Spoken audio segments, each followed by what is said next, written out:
Check. Hey. 1, 2, 3, and 4. With 5 decibels extra. 1, 2, 3, 4. Hey. You need a different XLR?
Oh,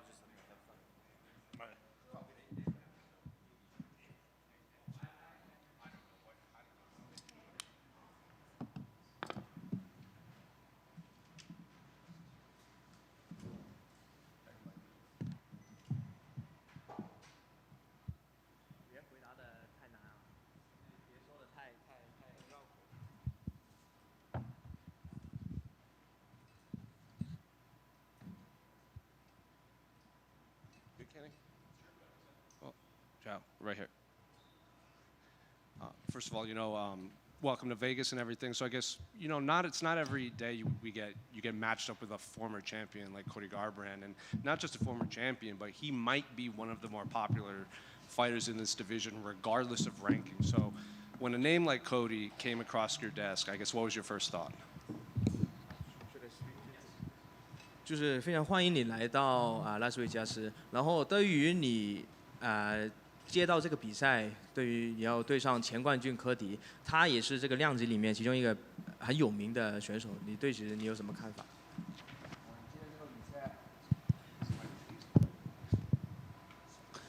接到这个比赛之后，我很兴奋，立马出去冲刺了几个。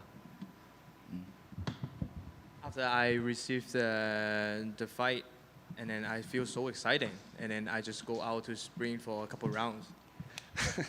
Were you surprised when it was his name? Because I think a lot of people like to matchmake Cody with maybe other former champions, but I don't think a lot of people thought of your name. So were you surprised when you got Cody's name? Was he surprised that they offered him Cody?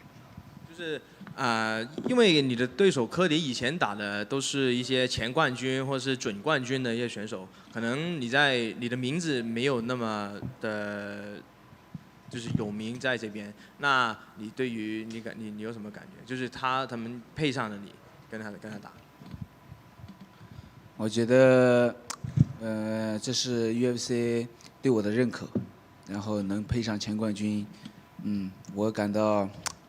也就是很感谢，然后这么好的配对，然后我会全力以赴，干就完了。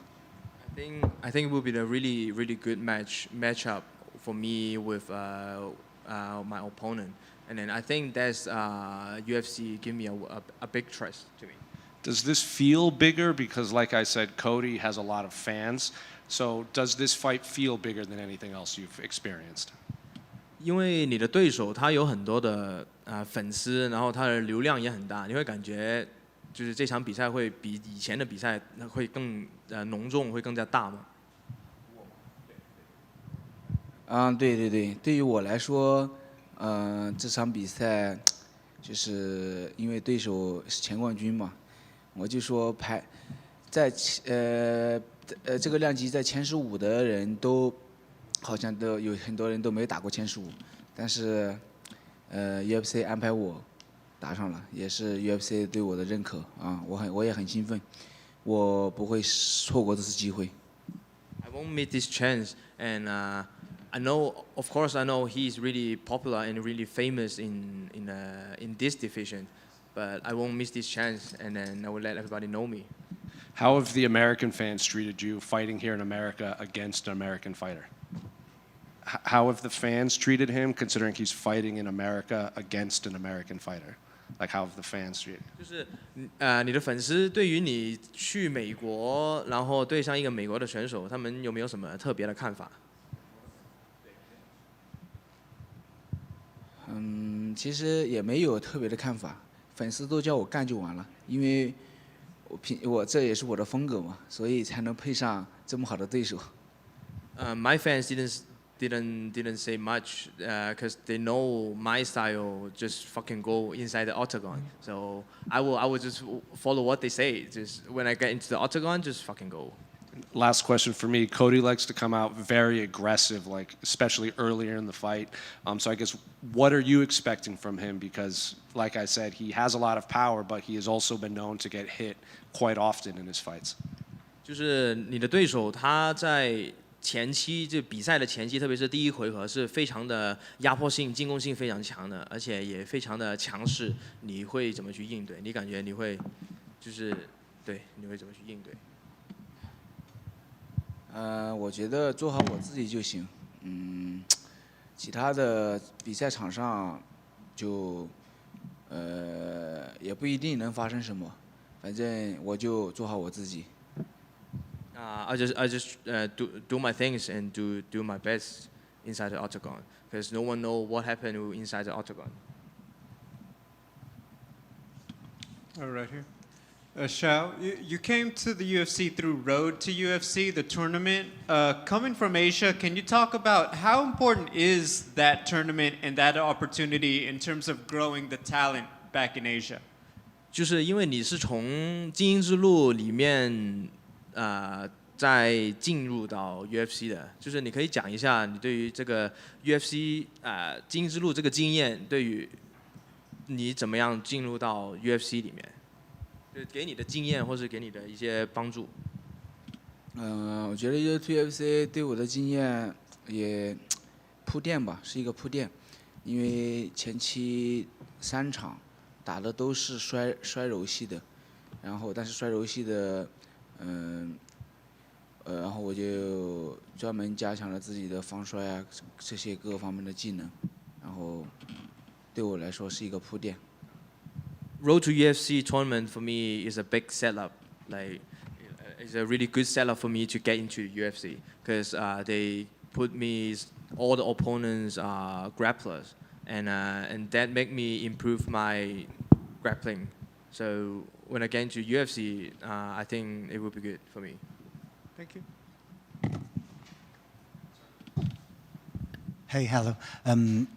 With 37 fights at only 27 years old, you actually the most experienced guy inside the cage, if you compare to Cody Garbrandt. What's your thought about that?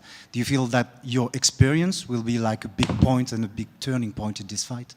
你今年27岁，但是你拥有37场的比赛经验，就是你的比赛经验绝对是比你的对手科迪是要高的。你感觉这个是一个好事吗？就是你，或者是你有没有这个，你对于这个有什么看法？就是你的比赛经验。其实这个来说，因为其实我很多战绩他都给我算错了，就是有些比赛我没打，然后但是我都不知道我跟谁打的，然后我是输的。然后还有就是，很多比赛都不是算，按理来说不应该算到职业赛去的，就是都是那种打3分钟啊，或者是地面都没有的那种，就是不是正常的 MMA 的，很多最少有差不多得有7、8场。然后再多说。但是我觉得其他的比赛的话，对我来说经验也是，也是包括就是最近这2年打的比赛的经验会更丰富吧，因为说了，Road to UFC 是我的铺垫嘛。肖龙你好，我是这次咪咕的特派记者，我想问你，哦，sorry, go ahead. I think there's some mistake inside of my fight record, and then there's some fight they're not a big professional fight, but they still kind of in, but it's still a professional experience for me. And of course, and last 2 years when I get to the road to UFC and I fight with the grappler, and also a really good experience for me. So I think even not a really big professional record, but it still is good for me experience.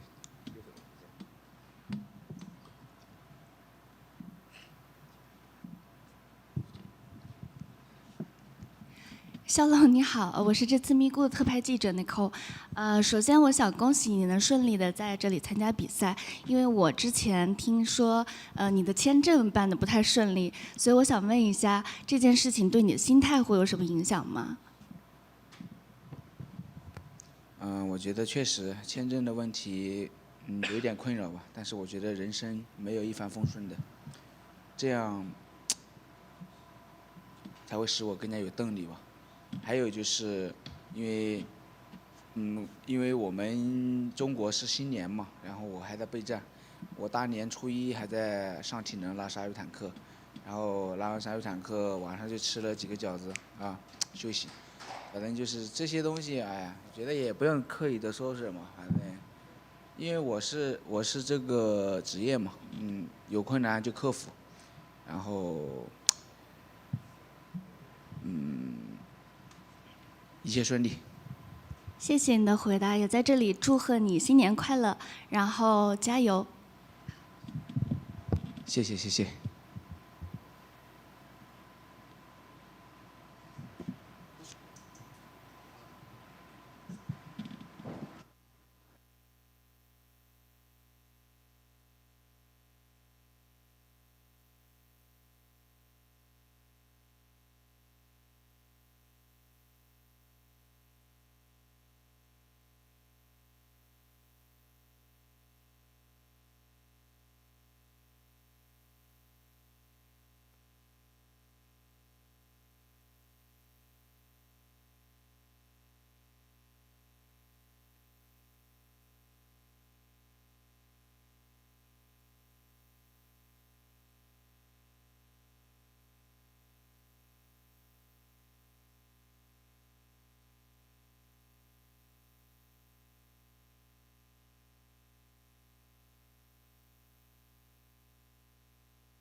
Dante right here in front. Obviously, you're not unaccustomed to fighting on these big stages now, but I guess now when you got the call to not only fight for the UFC, but like now you're on this big, massive card. So do you kind of feel like the UFC machine wants to get behind you this early into your career? Yeah, it seems that way, doesn't it? Yeah. It definitely seems that way. So I'm grateful. And first and foremost, thank God. Thank Jesus, because He's making everything possible. What do you think the promotion sees in you that they do want to get the train behind you? Because it's not often we see fighters so earlier in the career here at Media Day, but you have the honor, of being up there speaking to us. I feel what they see in me is a perfect piece to the puzzle. Obviously, nothing's perfect, but the way I fight, maybe in the way that I just carry myself, they see the potential.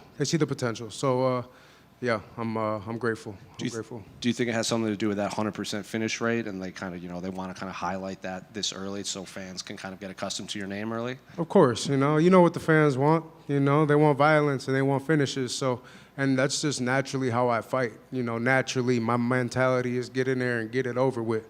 So, and that's not going to change. When oftentimes when we see fighters have this 100% finish rate, that becomes the story of fight week. Every interview you do is going to be 100% finish, 100% finish. Do you feel the pressure to keep that up, or is that just this is what I want to do? It just happens to play out that way. Absolutely not, nah, man. Because at the end of the day, it's just fighting. We're just fighting. We're just fighting in front of people. I've been fighting my whole life. I can't even count how many fights I've been into. So, no, I just kind of I keep it for what it is. Yeah, the cameras and the chauffeurs and stuff, but at the end of the day, bro, we're just fighting. So I'm not going to overcomplicate it if I don't need to. What do you make of your new opponent in Cody? A bit of a weird couple of months for him. It seems like every fight he's in, something weird happens. So I guess when they came to you with that name, did it matter that it was that Cody, or were you just happy that you got to stay on this card? No, I'm just happy that the fight, the fight was still on. Yeah. So my manager, Jason House, he called me, and we actually laugh about it all the time, because he'll hit me, and it's, I'll give him the answer in like 10 seconds. And most people are like, oh, let me talk to my coaches. I'll talk to my coaches after, we're going to take this fight because that's what we're here to do. So, as soon as he gave me that name, let's run it. He obviously has a bit of a wrestling background that he likes to implement in there. Did you have to change anything in your approach to this fight, or is this you're one of those guys that focuses on themselves and not really the other guy? Yeah, I focus on myself. I'm competing with myself, so it's not really. Every day I'm trying to get my hands better. Every day I'm trying to get my grappling better. Every day I'm trying to get my conditioning better to be the best. Really, the goal is to become the most deadliest weapon on the planet. So that's what I do daily. Yeah. Did I see you train with Jeff Mayweather at the gym? You did. What was that like? That was a blessing. That was a dream come true. I actually had a dream that I was in that gym. And so then when I actually walked in there and, got them rounds in, and afterwards, it was wow. It was wow. We're right here. Was it everything you thought? Because it's one thing to see it through a screen. It's another thing to be in there and smell it and hear the buzzers and everything. Oh, that's everything I thought. Yeah, it's that dungeon work. I ain't expect to go in and see, dudes walking around. I don't know, whatever. Yeah, it's that dungeon where you walked in, you smelled somebody just got done working. Yeah, I think a lot of people think that's going to be like a real ritzy gym, but that's about as grimy as it gets. No, it's in a dungeon. good way. Yeah.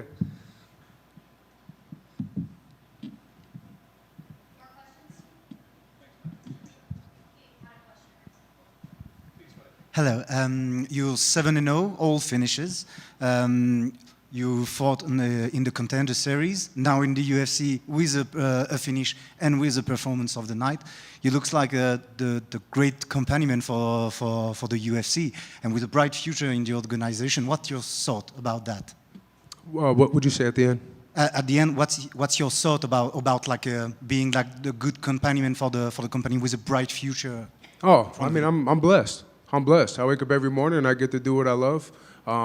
You know, I get to be around the people I love, like-minded individuals. You know, I'm very blessed. So it's going to work good for, you know, for me and for the UFC. You know, it's you know, this is business. And I understand that, and yeah, it's gonna be good. We're gonna have a good career. It's gonna be good. Do you think 2026 will be like a good year for you? What's your view about like? Do you want to be like in the top 15? I don't know, at the end of the year or something like this. Yeah, whatever God has planned for me. But I do know 2026 is gonna be the best year yet, though. I do know that. Just a quick question on you're that first fight on the CBS portion of this card. You got 4 fights on CBS. I'm just kind of wondering your thoughts, more eyeballs on the sport when it's over-the-air television where anybody with an antenna can watch your fight. You don't have to pay for it. Just your thoughts on what that means with just an over-the-air network broadcasting your fight. The more the merrier. The more the merrier. We all know all publicity is good publicity to some extent, but the more the merrier, because the messages that I have for the people, yeah, the more the merrier. The more God's for everybody. Jesus is for everybody. So that's what it is.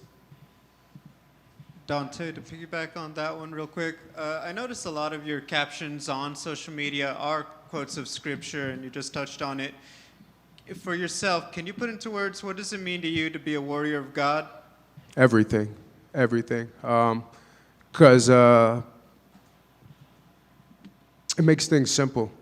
You know, it makes things simple when life or the devil, you know, tries to come through and confuse you or doubt or fear, you know. It's nice to know that, you know, God let me know what my purpose here on earth is, and not really like who I am, but like my duty here on earth, you know, which is to show the world, you know, and to be, you know, a warrior of God at heart and spirit, and to carry that diligently with integrity, and to please God ultimately. Thank you. Dante, your 7-0 record, right over here, your 7-0 record has been touched on already, a fantastic start to your professional career. With this matchup against Cody, are you expecting anything less than fireworks on Saturday? No, yeah, it's gonna be fireworks. 4th of July is coming early. It's coming real early, because I know he ain't coming. You know, I know he's coming. You know, he don't back down. I don't back down. So we're gonna meet each other in the middle. So whoever break first, I guess. Very nice. And also, just to add upon that, do you expect those types of fights every time out, given your record so far? If for the stubborn ones, you know, which is good because I love it. But you know, I know I'm expect, you know, like what Mr. Dumas did. You know, he faked up top, grabbed my leg. People are gonna try to grab me. I get that, but you know, we're well-rounded. You know, this is what we do. So, yeah, we're ready for everything. What does it mean to you to be here in the fight capital of the world and perform and put on a show? What is it? Any specific extra meaning to you? I'm blessed. I do what I love. I'm traveling. You know, I've been places I have never been before. I'm hopping on planes. You know, it's wow. I wake up every day and I thank God and I say wow. And I think every morning, every day every day I cry. I cry tears of joy because I love my life and I can't believe where God has brought me. Every day. What about fighting here in Vegas though? I mean, that's cool. Yeah, you know, fighting is cool in Vegas in front of people. That's cool. Yeah, I love it. It's just fighting's so natural to me. So fighting, I'm just doing what I love. I love fighting. I love what it brings. I love the self-mastery. I love the respect, the honor. I love the love it brings. Fighting in general is just, it runs in my blood. Good. Thank you, guys.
Good, Kenny.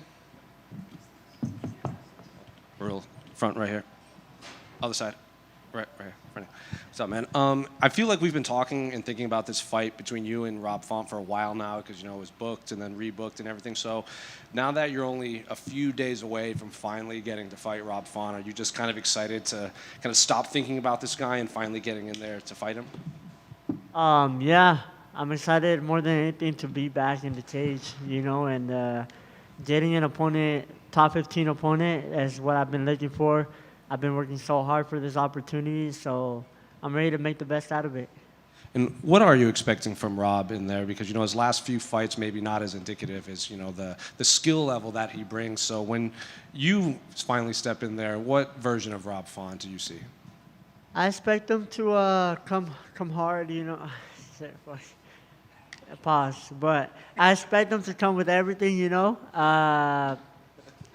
because he's trying to prove something, you know. I'm trying to prove that I'm ready, that it's my time, I belong here, and I know he's trying to prove that he's still here despite his age, you know. So we're both saying despite our age, so we're going to see what time it is, and I believe it's my time.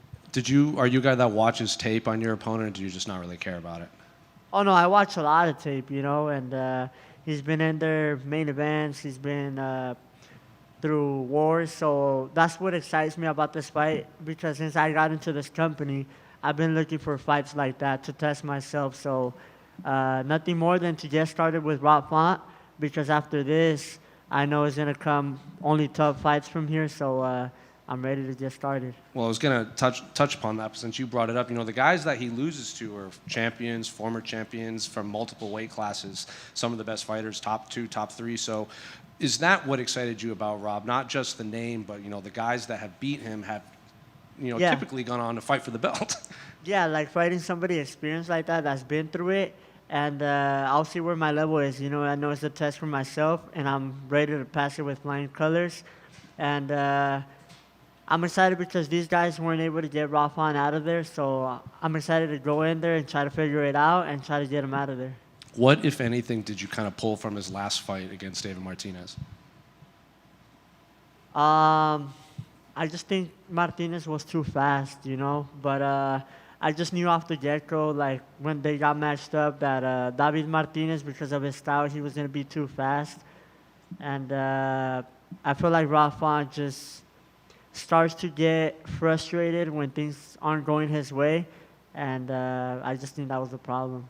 Were you hoping to fight on the Mexico City card, considering it was last week and, you know, you're fighting now the week later? Because I think a lot of people assumed they would want you in that market. Honestly, I love fighting in Vegas. I love fighting in Mexico City. But this time I'm okay with Las Vegas. I think I want to get back to the USA fans. I want to be able to perform in both, you know. So maybe at the end of the year, I get to go out there and perform in Mexico again. But being back in the USA is also great.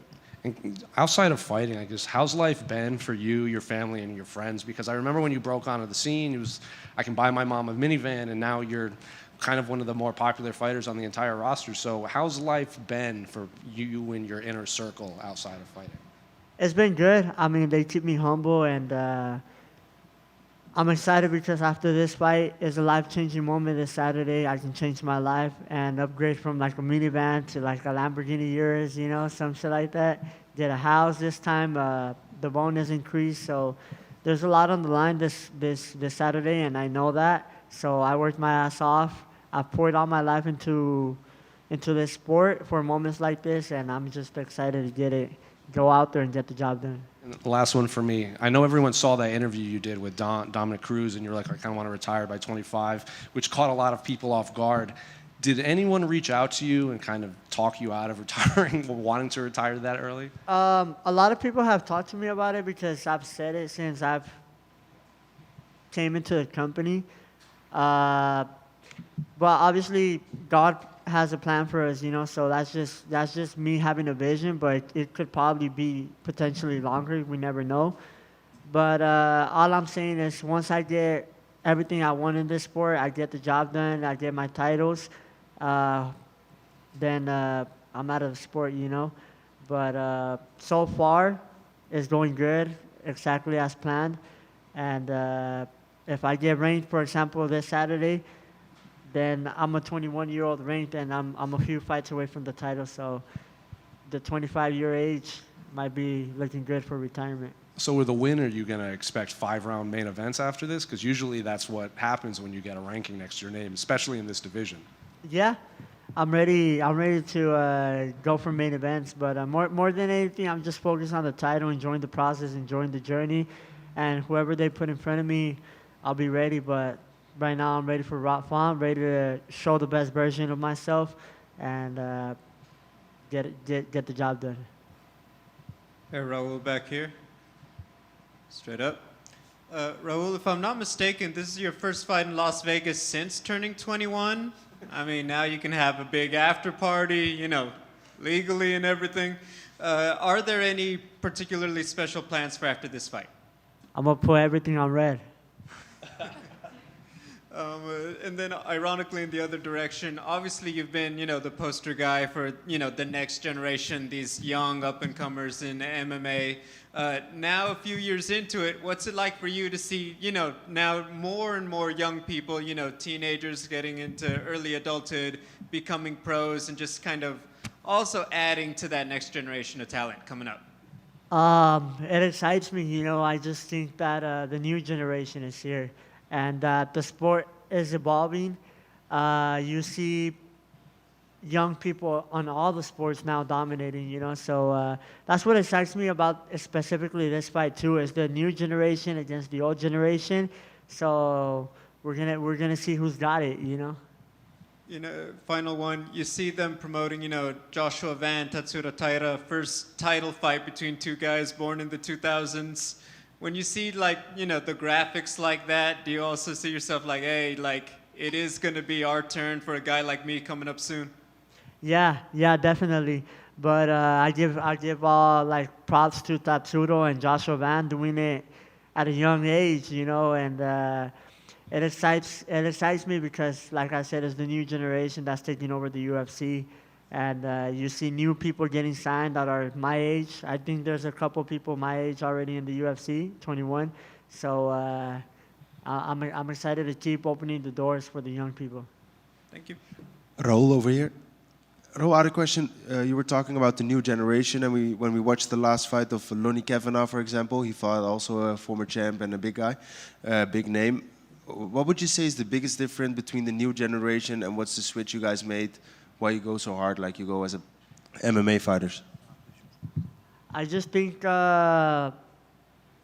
maybe a little bit of training smarter, and we don't have a lot of miles in us yet, so we're hungry, you know. Like for example, Brandon Moreno's a beast, and maybe it just wasn't his night. But the problem I feel like they face now, facing somebody like us, is like we haven't had a taste of the title yet. You know, Brandon already had a taste of it. Leonard Kavanagh hadn't have a taste of it, and I feel like that's what makes us hungry and makes us fight even harder on that fight. And we know it's a bigger opportunity for us, you know. So I feel like that's the difference. Thank you, Raul. Raul, many believe that great opportunities of growth are born from loss. It's been nearly 2 years since the only loss in a very bright young career of yours. My question is, how would you say you've grown from that loss, and do you continue to learn lessons from that? Do you still grow from that moment in time? Yeah, every time I still look back to this day and make sure I'm not repeating the same mistakes. If I ever do a mistake, I just want to double check that I'm not making the same mistake twice. But I think that loss was the best thing that could have happened in my career. You know, it humbled me, and it made me sure to not skip nothing in training. It made me sure to eat right. It made me like a real professional fighter, and realize that I'm in the UFC now, competing against the best in the world, and I had to change a lot of things, you know.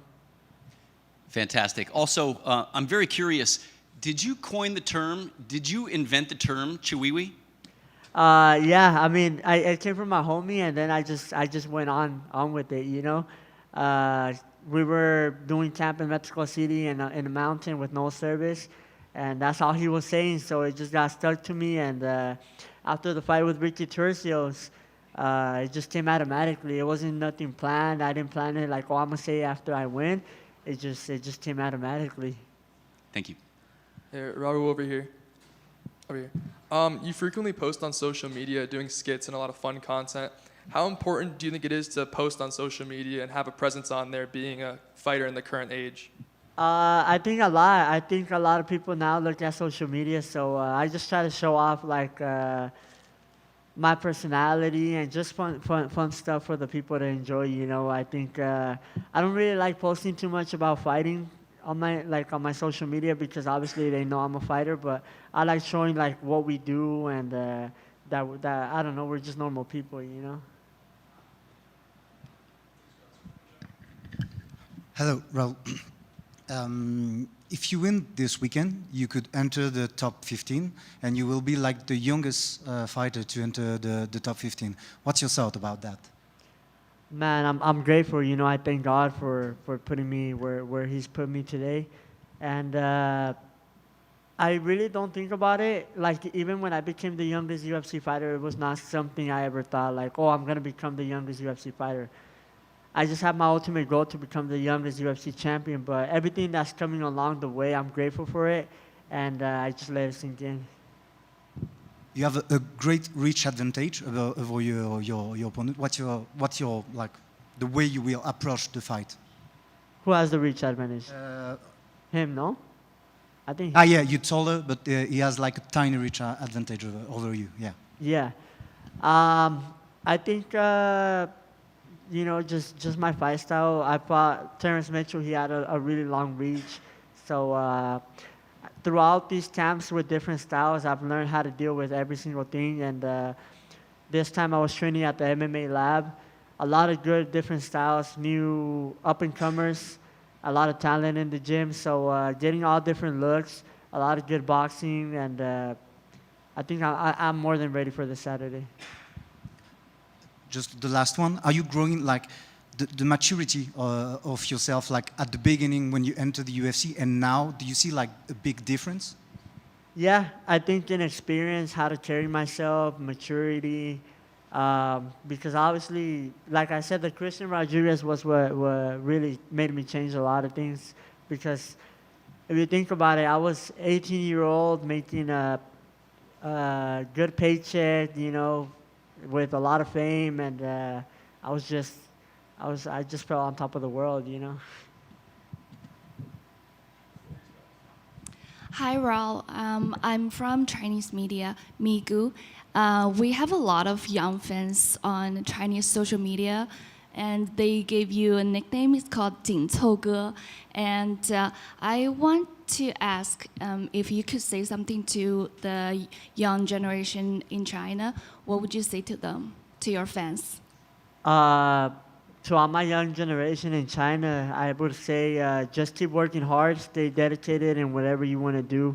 As an experience from somebody that's been in this sport since I was 4 years old, there'll be times where you're going to get tired and you're going to be like, damn, I want to be a normal kid, you know? And just keep pushing, you know? Just sit down and think what you really want. Do you want to live the normal life as a kid, or you want to be great, you know? And I went through those times a couple times where I was like, man, sometimes I just want to be a normal teenager, you know, go to parties, you know, eat chips and stuff. But I was like, no, I want to be great. Thank you so much. You're welcome.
Testing, testing, testing.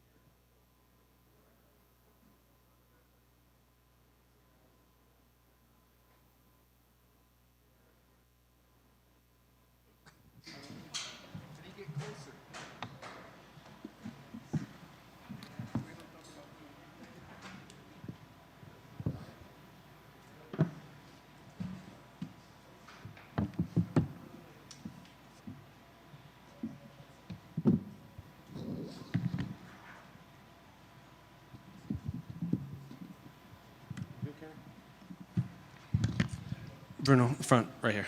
It's not often, we see these rematches against guys that, especially coming off of that first knockout win that you had to get into the UFC. We don't always see rematches unless, it's a number one contender or a title down the line. So I guess, were you surprised that they came to you with Gregory Rodrigues? Não é muito comum a gente ver essas oportunidades de revanche tão cedo. A gente vê o pessoal se encontrando mais lá para frente, às vezes até disputando um título. Você pegou ele logo ali no começo, já com um curto aviso, e agora você já está enfrentando ele de novo. Ficou surpreso com o nome? Confesso que sim, foi uma surpresa para mim de imediato, mas logo em seguida aceitei tranquilamente pelo fato daquele momento que a luta veio eu não estar no ranking e ele estar na minha frente. Então me favorecia muito essa opção e aceitei, pronto e preparado.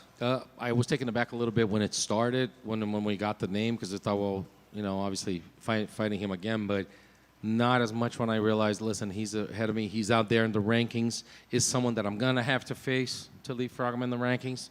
So at that point, just take it in and we're ready to go again.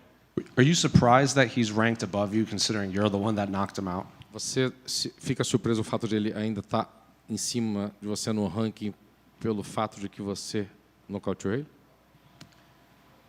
Na verdade, ele foi favorecido, né? Da minha última luta, eu acabei não batendo peso e sofri com isso. Acabou que ele entrou no meu lugar, onde estava o Marvin. Então, isso foi a única surpresa, mas está tudo certo, eu vim buscar o que é meu.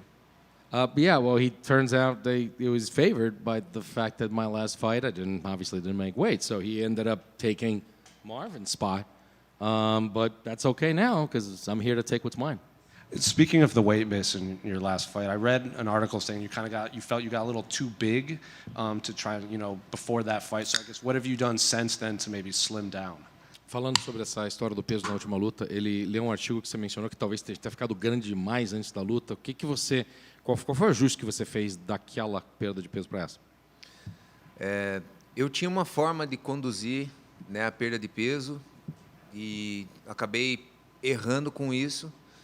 Aprendi e, cara, com certeza estou na minha melhor forma. Voltei a fazer o básico bem feito. Estou aqui pronto e preparado e nem preciso sofrer para bater peso agora. I had another approach and another way of doing things as far as the weight cut's concerned. I suffered. I've changed the way I do things, and now I changed the basics on it, and here I am, all prepared and ready to go. So weight cut's been smooth this camp? Então o corte está sendo tranquilo, suave dessa vez?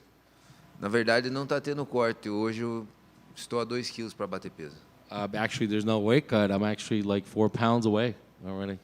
How do you think your power will translate when you enter the octagon, knowing you might be a little smaller? E a força, como é que vai traduzir essa força, sendo que agora você está, digamos assim, menor antes na semana da luta? Na verdade, a força continua. Eu sou o Hulk. Power stays, man. I'm the Hulk. And then just last one for me, what do you make of what's going on in your division right now? Because obviously the champion hasn't fought since he got the title. Imavov wants to fight. Strickland wants to fight.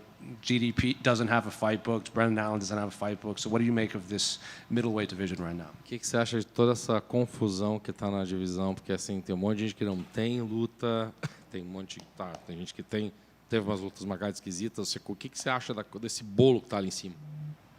Cara, realmente é uma bagunça, né? A gente fica de olho ali, ansioso para que aconteça algo, alguma novidade, né? Enfim, porém, não sabe, né? Pode mudar a qualquer momento, pode ter um short notice a qualquer momento e quem estiver pronto vai ser favorecido. Yeah, truly, like as a mess. Like we don't know what to make out of it. It's like we don't know what's the next step. We always just kind of monitor the situation, and we just look at stuff and it's like, okay, what's next? You got to be ready. Maybe a short notice fight could come up. You got to be ready and ready to go. Who do you think should fight for the belt next? Quem você acha que deveria lutar pelo cinturão? Próxima luta.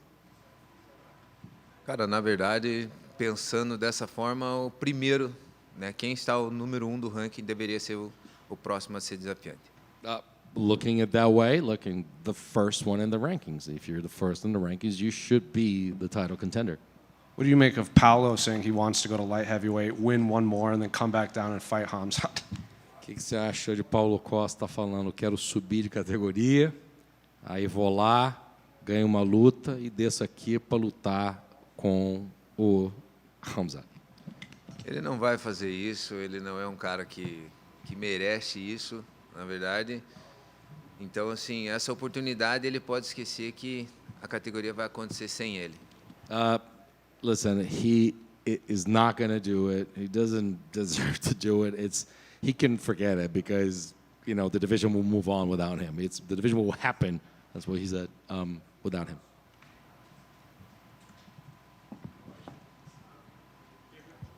Brunno, you were posting a video landing the flying knee on social media. Was that just for socials, or do you feel like you see something in his game that would allow you to land that? Redes sociais, você colocou aquela joelhada voadora, você indo para cima. É uma coisa que você colocou só por uma questão de redes sociais, ou você colocou porque existe uma oportunidade de a gente ver isso? Cara, eu sou um cara que veio para chocar, assim como eu fiz a primeira vez na minha chegada ao UFC. Eu tenho a cotovelada giratória e quem sabe eu tenho uma carta nova no jogo. Listen, I'm a dude that likes to shock people, like I did it, you know, my debut in the UFC. So I got that spinning elbow, and also maybe I have a new card on my deck. Your last fight was your first one to go the distance. You obviously trained very hard, but is there a certain confidence and peace of mind knowing that you can go all 3 rounds in competition? A tua última luta foi a primeira que você foi para decisão. Claro que é uma coisa diferente para você, mas ao mesmo tempo tem a frustração de você não finalizar a luta também, tem o fato de que você agora coloca na tua cabeça, pô, eu posso lutar os 3 rounds, posso ir para uma decisão, posso fazer a guerra completa? Com certeza, isso é algo que essa constante evolução que eu venho tendo nos combates, isso mostra a cada luta que eu entro, ou é finalização, ou é nocaute, e agora também eu estou preparado para fazer 3 rounds, então eu sou atleta completo. For sure, that shows the evolution and development, and that the constant evolution that I've always had, and it displays because now you know I can finish you. You know there could be a knockout, I can submit you, and also I can go the distance, showing that I'm a complete athlete. Last one, I asked this a little bit more for your reaction. What do you think of the belief that too many big muscles messes with your cardio as a fighter? Isso é a última pergunta para fazer para você, só para queria ver a tua reação em relação a isso. O que você acha daquela coisa que tem na cabeça das pessoas que muito músculo tira teu cardio? Cara, isso é uma verdade, né? Na verdade, não que seja correto, mas ela dificulta um pouco, né, a recuperação muscular entre os rounds. Então, acredito que um cara muito musculoso, ele sofra com essa recuperação. Nós temos apenas 1 minuto entre um round e outro. Mas, por isso, o coração tem que estar em dia. That's truth, actually. That's correct. I mean, in so to speak, but because, you know, a lot of muscle actually it makes it difficult to recover from round to round. It's a lot. We only have a minute to recover, so that can actually hamper the opportunity for you to recover properly from round to round, and that's why your heart it needs to be on point for the fights. Thank you.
Testing.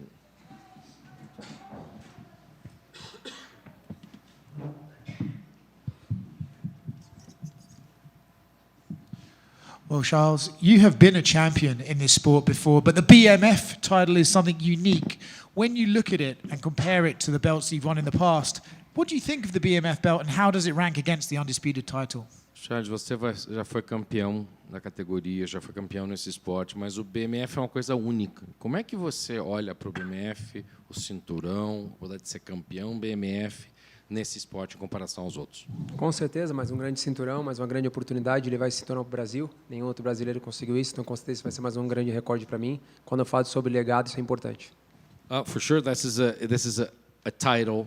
This is a belt, something that has never, the opportunity to take it down to Brazil, something that has never been done before by a Brazilian athlete.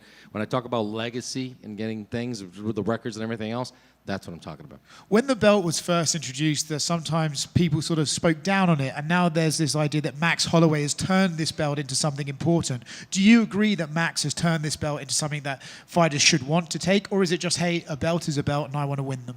Quando começou o BMF, tinha aquele galhofa que o pessoal falava, o que é isso aí e tal. O Max, de repente, trouxe... muita gente acha que o Max trouxe para validar esse cinturão e dar um certo valor específico para ele. Você acha que o Max tornou esse cinturão uma coisa diferente, esse título uma coisa mais importante? Cara, eu acho que cada um teve a sua importância. Quando começou, como foi, da forma que foi. Agora o Max vindo fazendo a história dele, eu acho que cada um teve um ponto, uma chave para poder fazer cada vez mais valer esse cinturão. I think each and every fighter that actually has held it has had its importance and giving it its importance. I think that they've had their ways, and now Max has found a way to give it even more importance to a belt like that. What do you think makes a fighter qualify as a BMF? O que você acha que qualifica um lutador para ser o BMF? Com certeza, toda a história dele, o que ele faz dentro do cage, quem ele é, os recordes, os bônus, as guerras, as lutas aqui dentro, com certeza tudo isso faz você cada vez mais ter a oportunidade de lutar pelo BMF. Everything that's done inside the cages, the wars, the bonus, the records, and everything else, all those things and who they are as well qualify to fight for the BMF. Am I right in saying this is the first time you've brought your entire family to a fight week? Tô certo em dizer que é a primeira vez que você trouxe toda a família para uma semana de luta? Sim, não. Essa é a primeira vez. Meus pais nunca chegaram, tiveram a oportunidade de estar aqui nos Estados Unidos. E pela primeira vez estão aqui nos Estados Unidos, numa grande luta, num algo importante. Com certeza no sábado a gente vai se coroar com isso. For sure, that's the first time, like the entire family, my parents have never had the opportunity to come here to the United States. It's to be in a fight week. I just wanted to be here and for them to be here on Saturday to be crowned. You are a man who takes a lot from the energy around you. We see how your team supports you during weight cuts and things like that. What exactly does it do to you to bring your family here?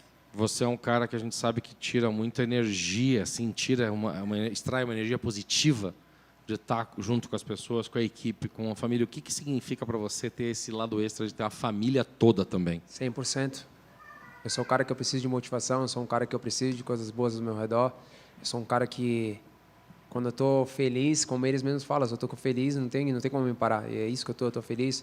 Quando eu cheguei aqui, a primeira coisa na minha primeira entrevista, eu falei isso aí, eu acho que o mais importante de tudo, acho não, tenho certeza, é a felicidade, é estar bem, estar junto das pessoas que a gente ama. Eu estou junto com a minha base. Família é a base, é complicado, mas é a base. A minha base está ali. Eu não posso tropeçar, eles não vão deixar eu tropeçar. Então, como eu te falei, sábado a gente vai coroar isso. So I've said this to you. First of all, yes, I draw that from people, from those who those love me, who those support me. I said all week that I was so happy to have people around me. They're my foundation. Family can be complicated, but it's my foundation. And when I'm happy, when I have them around me, I'm happy. When I'm happy, everybody says you're unstoppable when you're happy. So I'm happy. I'm doing well. I got my foundation, which is my family around me. And I said, listen, I didn't come here to trip on anything. I came here to get that and to get crowned on Saturday. I noticed some young children over there. What do you tell them BMF stands for? Tô vendo, tem crianças na sala. Como é que você descreve o BMF para eles? Cara, acho que na realidade a Tailinha já entende bastante, né, o que o pai dela é. O Dom apenas está começando nessa trajetória, mas o mais importante, como eu te falo, é sobre legado.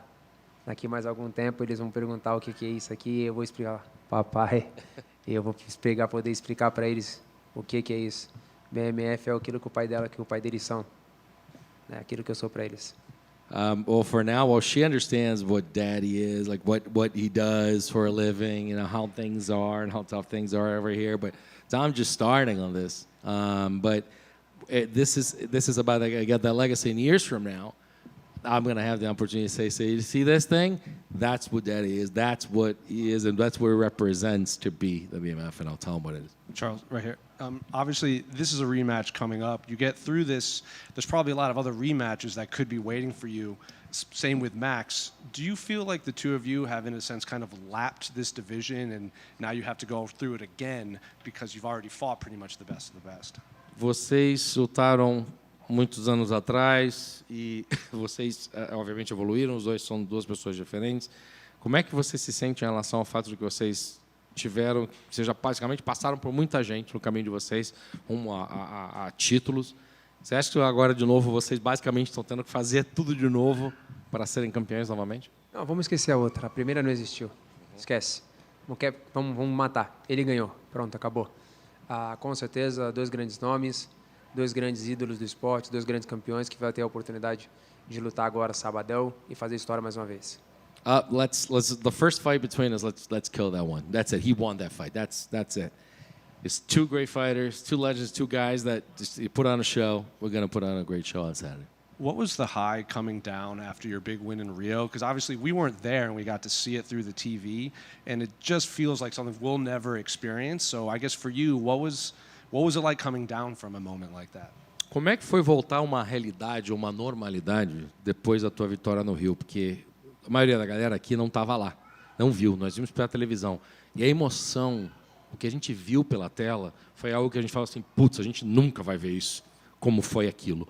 Como é que é você chegar no topo da montanha emocional, depois voltar e falar, não, agora foco, outra luta? Cara, aquilo foi surreal. Quem viveu, viveu. Só vai acontecer se me colocar de novo para lutar. E eu não sei se vai ser igual. Foi surreal aquilo ali. Mas o meu pai me ensinou uma coisa, que não importa o que aconteça na luta, se é vitória ou derrota, no dia seguinte você já tem que voltar um dia normal para poder voltar a treinar, se dedicar. Então, eu simplesmente vivi aquilo no sábado, no dia da luta, e no dia seguinte eu respirei e voltei para casa como se nada tivesse acontecido e que eu tinha que treinar de novo para poder fazer grandes lutas. That was surreal. It was something that I can't explain. It's just to be there for those. Only if you were there, we would have known. You missed it because I'm not. You would have to have that again. I have to put me to fight back in Brazil. I'm not sure if it would be the same. There was something so special, and there's something that my dad always told me, like everything that happens the following day, you got to go back to reality and go back at it. So enjoy that Saturday. Sunday, obviously went home as if nothing happened. And on Monday, I was back training, just looking for that next fight and just knowing that I needed to do it all over again. Well, if you win Saturday and Poatan achieves what a lot of us assume he'll achieve, is that the time to finally get that stadium show in Brazil with both you and him being two of the biggest stars in the sport? Você ganhando no sábado e o Poatan alcançando aquilo que muitos acham que ele vai alcançar. Com essa oportunidade, com brasileiros estando como estão, vocês dois, chegou a hora de falar, vamos fazer um show num estádio no Brasil? Não, isso aí na realidade eu falei na última luta. E eu acho que o UFC vai fazer isso. Eu acho que esse negócio de Fight Night, não, vamos fazer um numerado. Vamos fazer um numerado no estádio. É isso que tem que acontecer. Eles sabem os grandes nomes que eles têm no Brasil para poder colocar e fazer aquilo lotar. Eu acho que o povo brasileiro, o Brasil merece isso. Dana, Hunter, sabe, Xiao, toda a galera do UFC, acho que o povo brasileiro merece isso. Um estádio fechado, octógono no meio, e aí a gente tem a maior certeza do mundo que a gente lota aquilo e vai ser algo completamente diferente de todos os outros. I've said this before, and I said it after my last fight. Brazil deserves this. This is the time for us to do it. This is the time for, you know, to make it happen, to make it in a stadium. Brazil deserves that. The Brazilian people deserve that. You know, stadium closed, put an octagon in the middle, and we're going to do our job, which is to fill that stadium up to capacity. And listen, Dana, Hunter, Sean, everybody, get it together. Like the Brazilian people deserve this, and we're going to make that beautiful finish. Charles, back here. Charles, you did an interview about 2 fights ago saying that you keep everything that the fans bring you. Ever since you put that out there, has it gotten crazier with the things that you've had to hold on to? Charles, você deu uma entrevista recentemente que você fica com tudo que os fãs dão para você.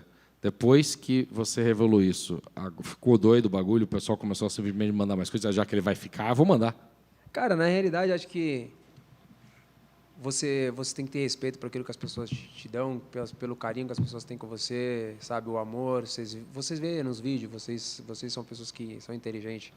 A gente está construindo uma parte agora lá em casa, porque tem muita coisa que vai chegando, né? Então, tudo aquilo que me dão, que chega através das pessoas que sempre estão comigo, eu estou sempre guardando, sempre colocando ali, vai fazendo aqui. Não, no começo chega muita coisa não, mas tudo aquilo que chega para mim com todo amor, todo carinho, eu sempre estou guardando. Yeah, you always keep it like this. Listen, you know, like when people come in, you know, people were smart. They send me cool things. I really like them. And actually, we're building an additional area in the home so we can keep that. And just in the beginning, we weren't getting it a lot of stuff, but then everything is just done with so much care, and people put so much thought into it that there's no way that I wouldn't, you know, just keep it at all in my place.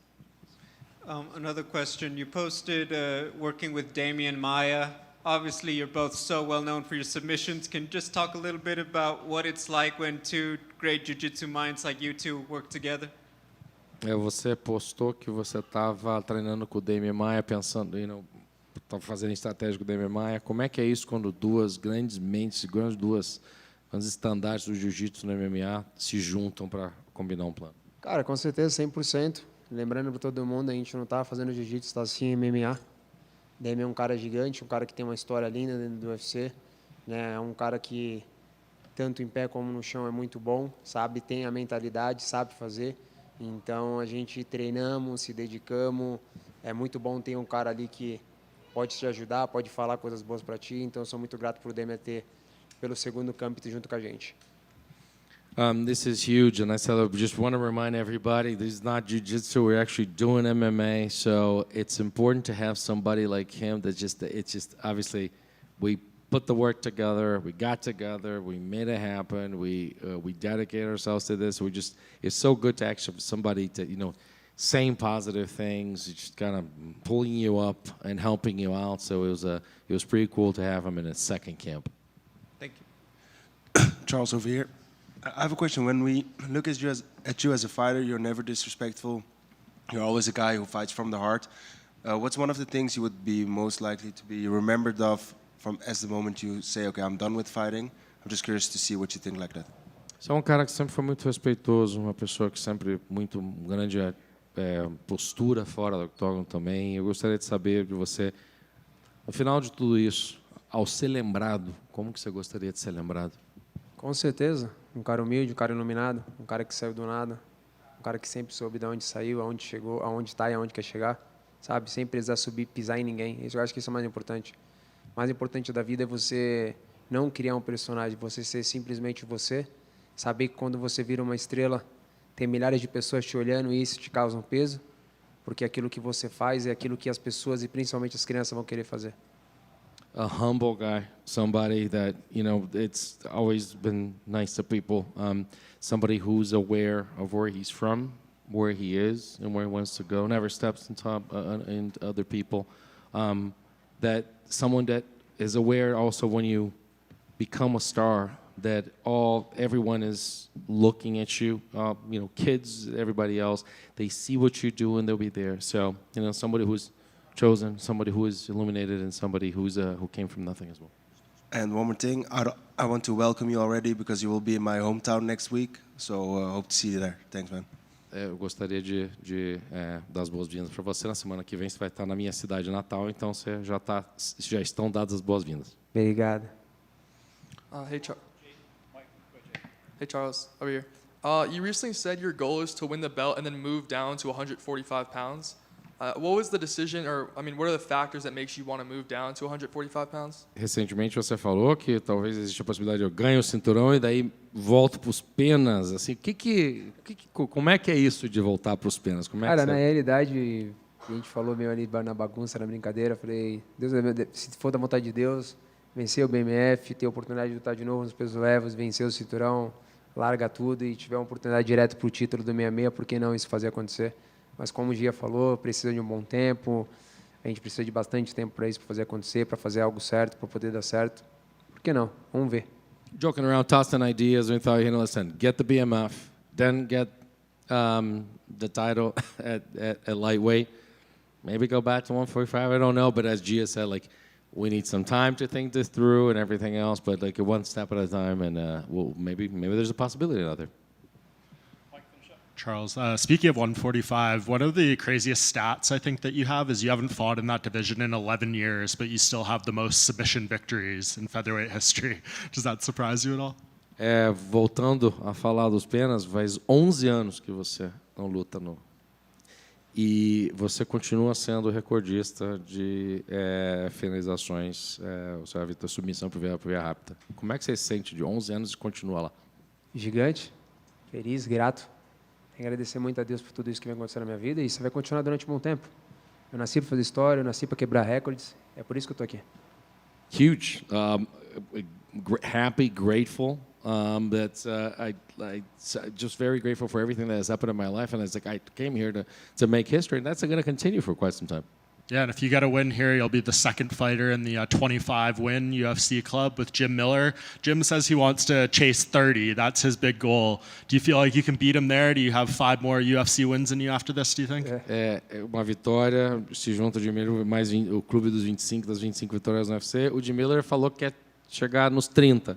Você tem uma lenha para queimar para chegar nas 30 vitórias? Cara, na realidade, sendo bem verdadeiro, enquanto eu tiver prazer, enquanto eu tiver tesão de fazer isso aqui, eu quero continuar fazendo. Eu não estou aqui para falar, vou parar hoje ou amanhã, eu não sei. Eu não sei. Enquanto eu estiver feliz, quero continuar fazendo. Lógico, vai tirando um pouco o pé, eu fazia 3, 4 lutas no ano, eu faço 2 lutas no ano. Eu não sei. Enquanto eu estiver feliz, eu quero continuar fazendo isso aqui. Eu tenho promessas a quebrar para poder cumpri-las e eu estou aqui para isso. The truth is, listen, as long as I'm happy doing this, as long as I can just continue to feel it, like I'll continue to do it. Maybe, you get 3, 4 fights a year. Maybe you can just get 2. But as long as I continue to feel it, I have some promises I don't want to break, that I want to keep in this business. I want to continue. Can you share? What are those promises? Alguma promessa que você gostaria de repente compartilhar com a galera? Promessa você simplesmente vai lá, faz ela acontecer e depois você pode falar. Promises are like go there, get it done, and then you talk about it.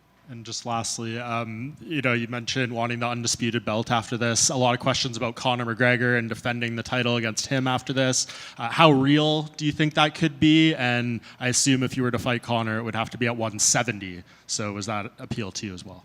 Você falou sobre lutar pelo cinturão, os leves depois, você já comentou sobre isso, mas também fala-se de Conor McGregor, sempre ficou essa coisa no ar de você lutar contra o Conor. O quão real é você lutar contra o Conor, que talvez quisesse esse cinturão BMF e que teria que ser nos meio-médios? Como é que você se sente em relação a lutar contra o Conor? Cara, na realidade, sendo bem verdadeiro, mais uma vez, a vontade de lutar pelo Conor é pelo dinheiro. Simplesmente isso.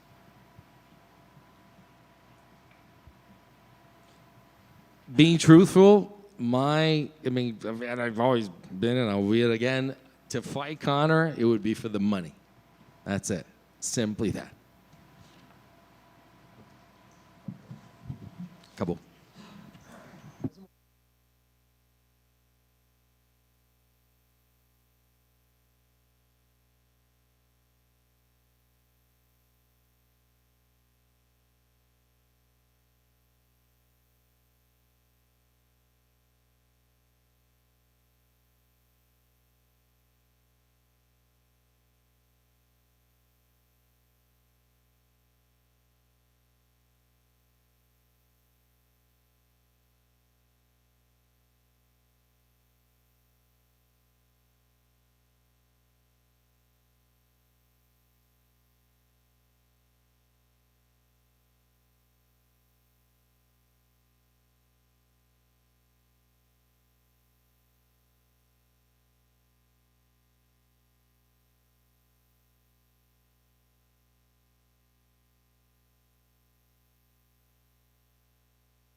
Michael, from right here. Obviously, you know, you were supposed to fight earlier this year. It didn't quite happen. We're still not quite sure what exactly happened. So I guess how was all of that chaos kind of relayed to you, and that, you know, that's about as last minute of a changeup as you can get? Yeah, I know, right? It's crazy. Literally, right when we got off the stage for the ceremonial weigh-ins, I got the bad news. It was crazy. You know, it's just the world we live in now, where things like this could get a fight pulled, and, you know, we just got to move forward. I didn't hear too much in the details. I understood where the UFC came from, or why they had to pull the card, so I definitely respect that, and now we're back here, so no harm, no foul. I guess, what's that like? Because I guess we always hear from fighters that they need that release because it's kind of built up in their mind that they're about to get in a fist fight, and then, like you said, it's pulled off right after the weigh-in. So, like, what was that like mentally kind of I having was to like pissed, bro. I was upset. Yeah. And not only just for the fight, like I was really upset that I can't fight. I was more upset the fact is that my friends, my family, everybody came out to Las Vegas to see me, and I got to break them the bad news to them. My, you know, I had to deal with my mother being kind of distraught. You know, she overreacts quite a bit. So yeah, she thought I was in trouble a little bit, so I had to calm her down with that. It was just a whole whirlwind, but like I said, man, no harm, no foul, and I get to get paid this weekend. Did you get paid for that fight at least, for making weight? I got a little bit. What do you make of this fight against Drew? Because, you know, I've seen you know, you're obviously one of the longest tenured fighters on the roster, not just in this division. Drew's been around for a long time too, but not as long as you. So when they came with Drew, was it a surprise you hadn't fought before, or like, was this now finally the right time for you guys Yeah, to fight? it definitely was a surprise that me and him had never fought.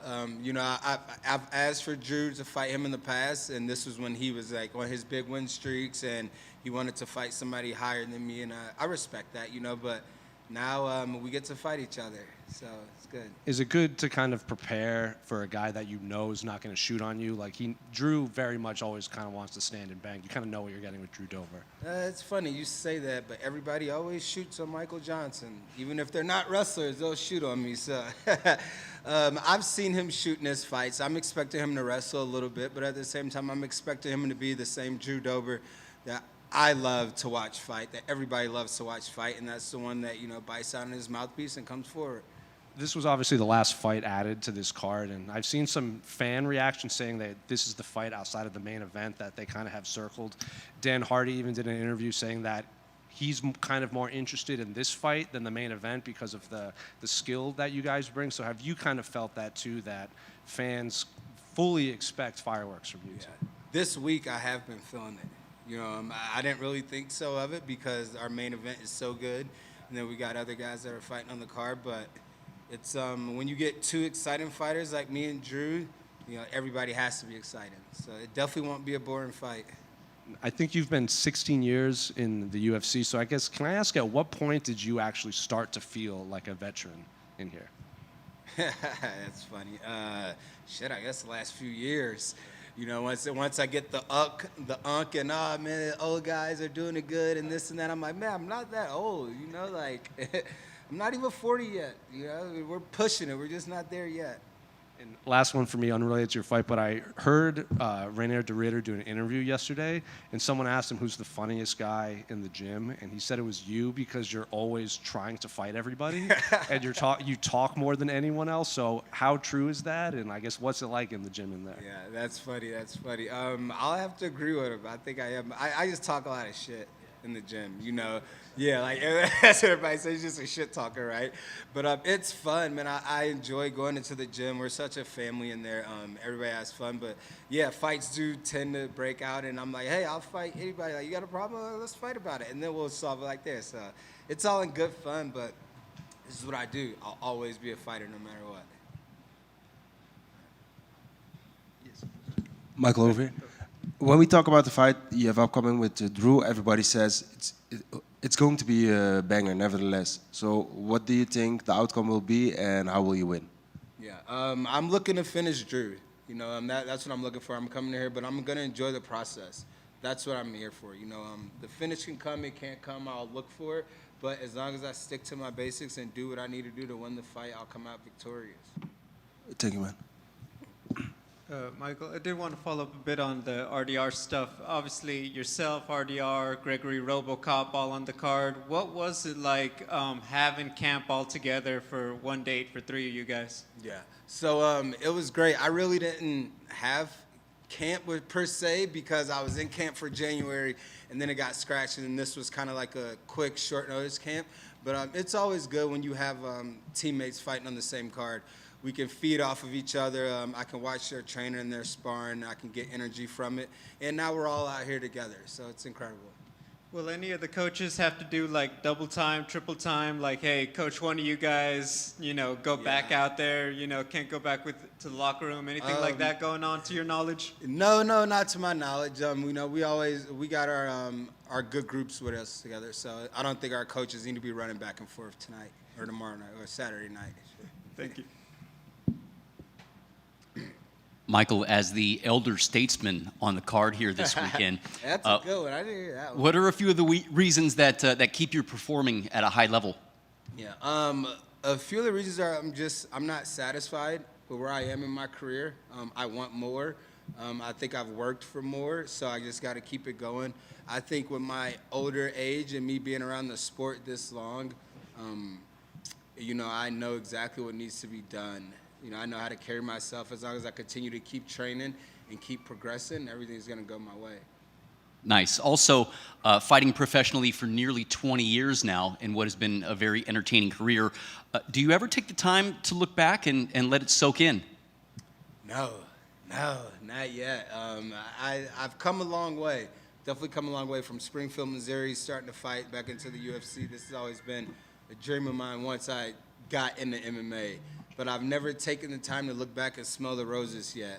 I think if I do that, my forward progress might be slowed down a little bit. So I'm going to keep looking forward. Thank you. Yep. Michael, one more. Last question on the veteran status, I promise. Is it a trip that, Raul Rosas was 4 when you made your pro debut? Damn, was he 4? That's funny. That is a trip. Yeah, that's great. How old is he now? 20? He's 21. It's his first fight in Vegas at 21. Yeah, really? There you go. He needs to stay away from the casino then. He's old enough to lose money. His phrasing was putting everything on red after this win. He's got to lose for sure then. Hey, you got to go black. Everything on black. Yep. Yeah, that's good. Thank you.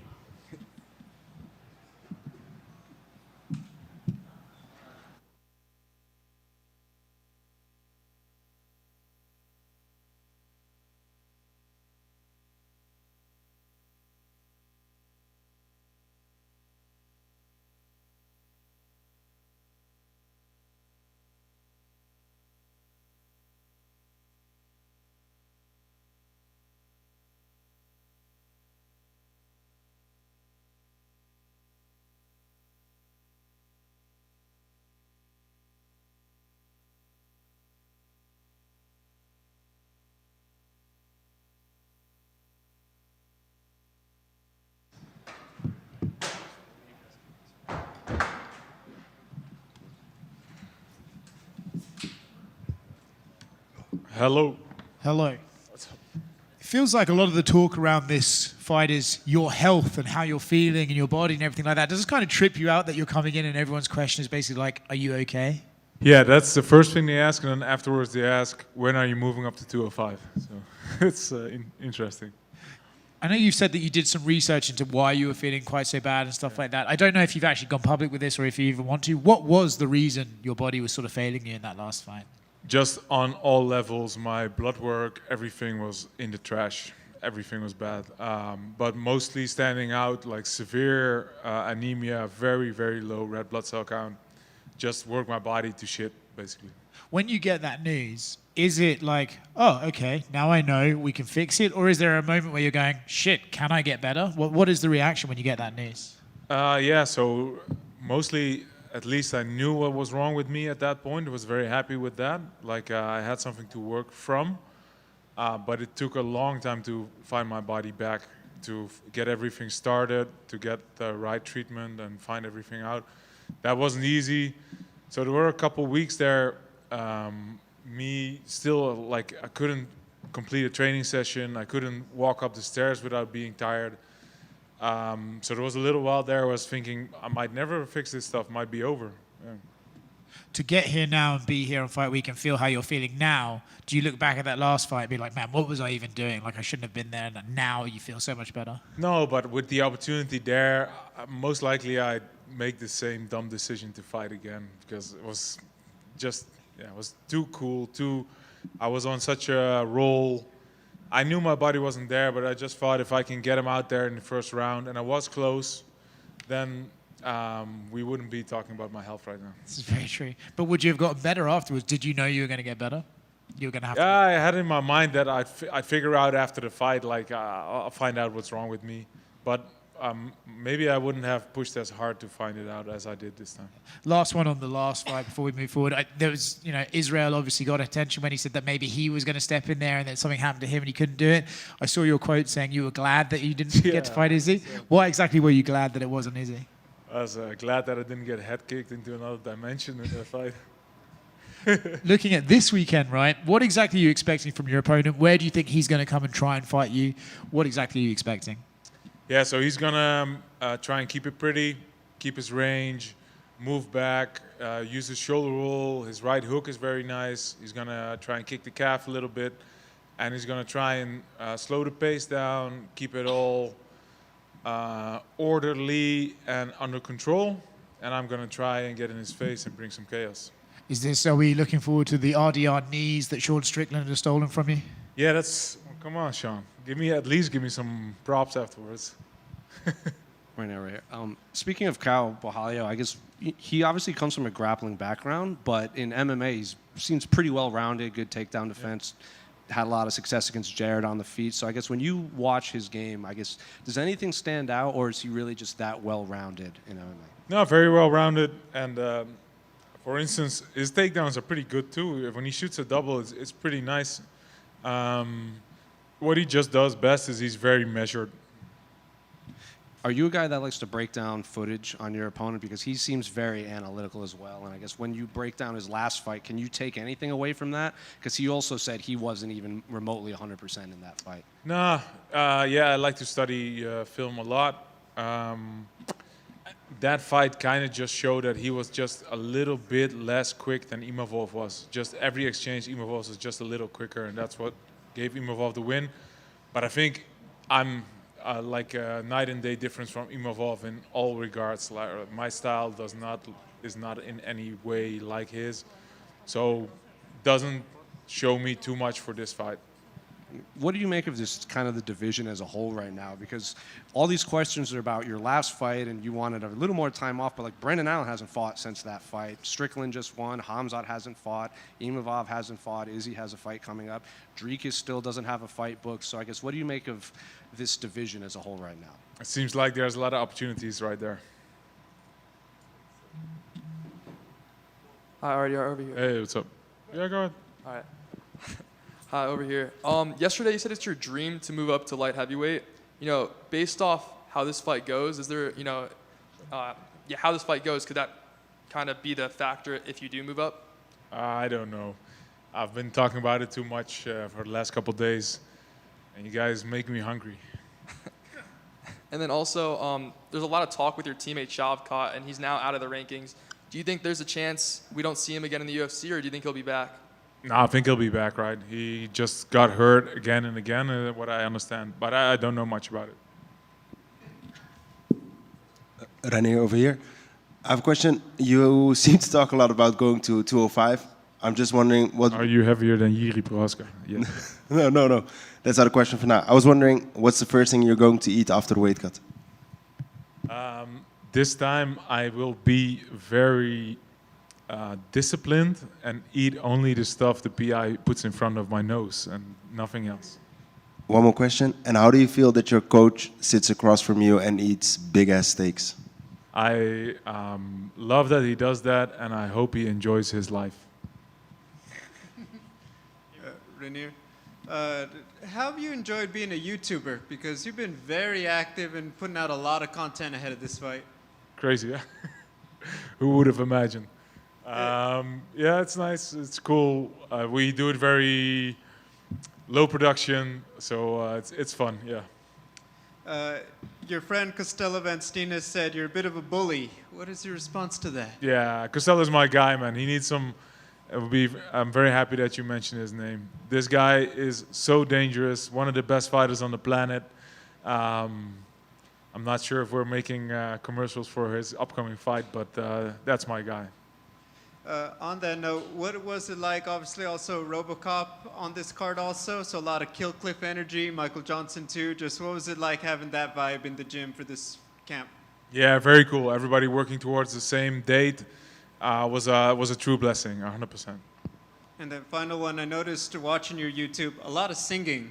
Do you have a favorite genre, or is it just what comes to you in the moment like a lot of us? Nah, I love a lot of music, but singing, I like to sing in Dutch mostly. Reiner, following your last fight, do you seek a sense of redemption for yourself in this weekend's bout, or is it business as usual? No, 100% redemption. I want to prove that I found my body back. I want to prove that I'm still the guy I was before what happened, and yeah. And a follow-up question, what was your most important change coming into this fight? Feeling good again, focusing on recovery, figuring out what was wrong with my body. That's going to be the biggest difference. Yeah. Thank you. Thank you.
What up, guys? You guys get some lunch yet? You guys fueled, ready for these questions? Drew, front right here. Hey. What's up, man? Michael was just in here, and he admitted it didn't really feel like a camp preparing for this because it was so last minute. So for you, I guess I'd have to ask, did this actually feel like a fight camp, or did you just kind of immediately start cutting weight in? I think we've dismissed the idea of like camps. It's just like, I think MJ knows. I mean, he was preparing for another fight.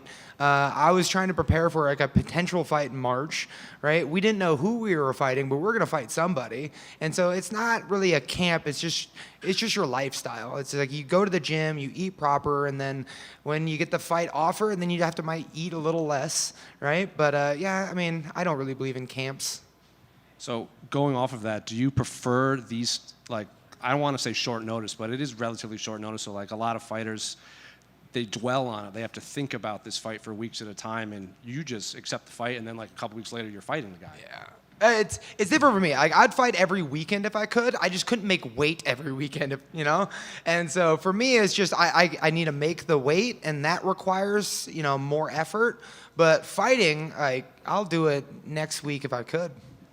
And Michael was in here, and you know, it's not every day we get a fighter with more fights than you, or especially in the UFC. And he was surprised, or he admitted he was surprised you guys had never been booked before this weekend. So were you surprised that this is the first time you and Michael are going to have to fight? It was inevitable. We were going to fight each other. We talked about it years ago and like why it hasn't happened. It was just the stars lined up. You know, his fight fell through, and now he became available. I was looking for something. Paramount's blessing us with this opportunity. So I'm glad it's happening now and not earlier. And I also think I get the best version of MJ in this fight. Do you even have to prepare for Michael Johnson? Because, you know, there's so much tape on him. You kind of know what to expect. And he kind of admitted the same things. Like, me and Drew have fought so much. Like, we're just going to focus on ourselves and kind of go in there. I mean, I think it's the curiosity everyone else is thinking, like, what kind of MJ is coming out, right? We've seen his life story in the UFC, but, you know, he has ups and downs and lefts and rights. And so you don't know which MJ is going to show up. And I do know he's preparing extremely well. With this 3-fight win streak he's got going on right now. So it's my job to determine once I'm in there, which MJ am I fighting. He also admitted that this week he's noticed a lot of fans saying that outside of the main event, your fight is the one they're most intrigued by. And even Dan Hardy admitted that he's more intrigued by this fight than even the main event just because of the experience and the skills you bring in there. Have you noticed kind of an uptick in interest in this fight now that it is fight week? Yeah, I've noticed it progressively, you know, in camp and in this week, and it's understandable. I think this UFC 326 is the card of the badasses. We got the BMF title, and we have like the main event, which is all just a bunch of killers. And I'm excited to be a part of this. It's like this old school mentality of we're not fighting to win points. We're fighting to win an actual combat, like violence, and bring the violence. And between MJ and I, like, we like each other, we respect each other, and that's why it's going to be exciting. And this is the kind of fighters that people are paid to see, and that's why Paramount is bringing us in to highlight this event, because these are the people we want to watch.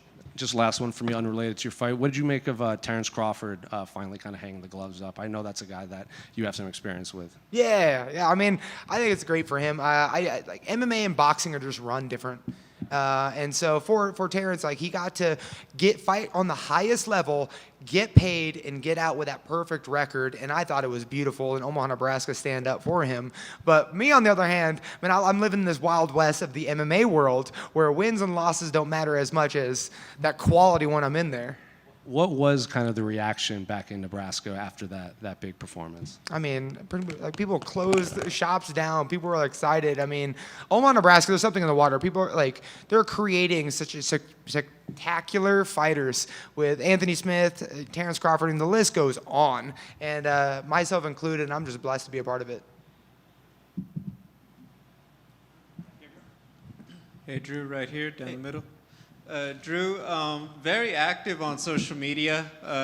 I just want to know, outside of the fun stuff, just how does it help you having that kind of outlet week to week, doing so much content aside from just the hard training camp? Yeah, it took me a while to get the confidence to do that, right? I mean, it takes a character to start showing off on social media. But what I love the most is now, since I'm showing you guys more aspects of my life, I'm getting fun questions like this. I got to talk to this man for like 30 minutes about video games, and I love this. I love this part, talking to you guys. I want more opportunities to talk. So sharing more of my life with you guys via social media gives me the opportunity to have conversations outside of fighting, and that's honestly what I truly love. I do want to ask you about some controversy. You made your talk about top 5 cheap meals. You put ice cream, you put Thai curry out there, but you left pizza off the list. What did pizza do to you? Oh man, I'm gonna break your little heart. I'm not a huge fan of Italian food. And so, yeah, like the noodles and the crust. I know, like, people are dumbfounded. Like, my wife has to find other people to eat pizza with. It's depressing. But I make it up with the amount of donuts I eat, though. Hey, let's go. Final Fantasy VII, did you enjoy the remake or Rebirth better? The original story was beautiful, but I love how they kept to the same storyline. So I played the first half of the reboot, and I'm eager to start playing the second half come March 8th. Camp keeps me out of the video game world. It's hard. But I was actually satisfied with it. I just think video game developers need to still focus on the story and less about the action. That's what's up. Thank you. Hi, Drew. Win or lose, your fights have a certain electric energy about them. How can you explain that? I mean, are you having fun talking to me right now? I think I just carry my personality, my passion, and my heart in everything that I possibly do. So every time I step in that octagon, I want quality, not only for me, but for you guys as well. And in the training room, I think about how can I make things more fun and exciting, not just for me, but for you guys. And I think you guys seem to like it, and I'm blessed. Thank you. Drew. For many years there, we were asking you about the lightweight knockout record. Do you now have that on your own? Do you now look up at the all-time UFC knockout record? Do you have 6 more in you to tie Derek Lewis? I mean, yeah, definitely. I think I have 6 more in me. I just saw the grid of like how all that plays out. I mean, Matt Brown has 13. It's fun to think about. Like the fact that I was like a part of that conversation, it just dumbfounded me, and I cherish it. And I'm not aiming for any like long goals, but I'm planning on knocking out MJ and continuing it though.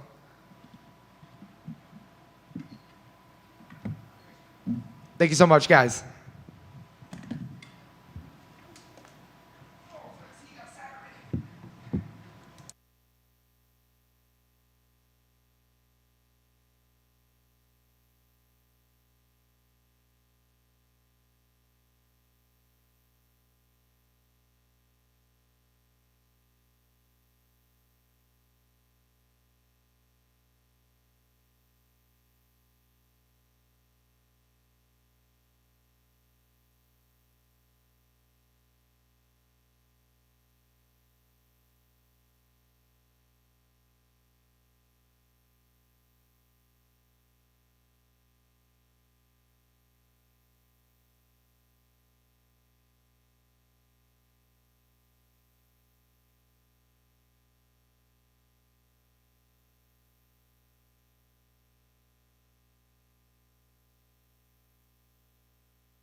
Caio right here.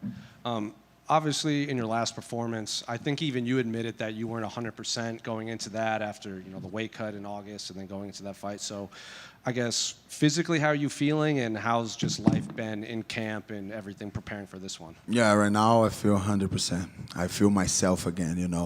I get to know myself a little bit more. I dig really deep, get this self-known even better, and I think that's where my power comes from. Because I know myself so much right now. And yeah, 100% motivated, happy, ready to fucking rock and roll. I've seen a lot of your interviews, and you do talk a lot about that self-reflection between then and now. So I guess how much of that played a factor in between then and now? Everything. You play a factor on everything in my life. Being a fighter, being a human being, being a dad, being a husband, being a son.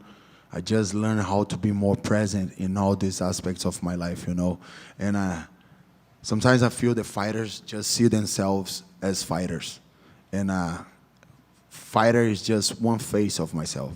I have a lot of other ones, and I get to know them a little bit more. I get to accept them a little bit more, and I feel better than ever.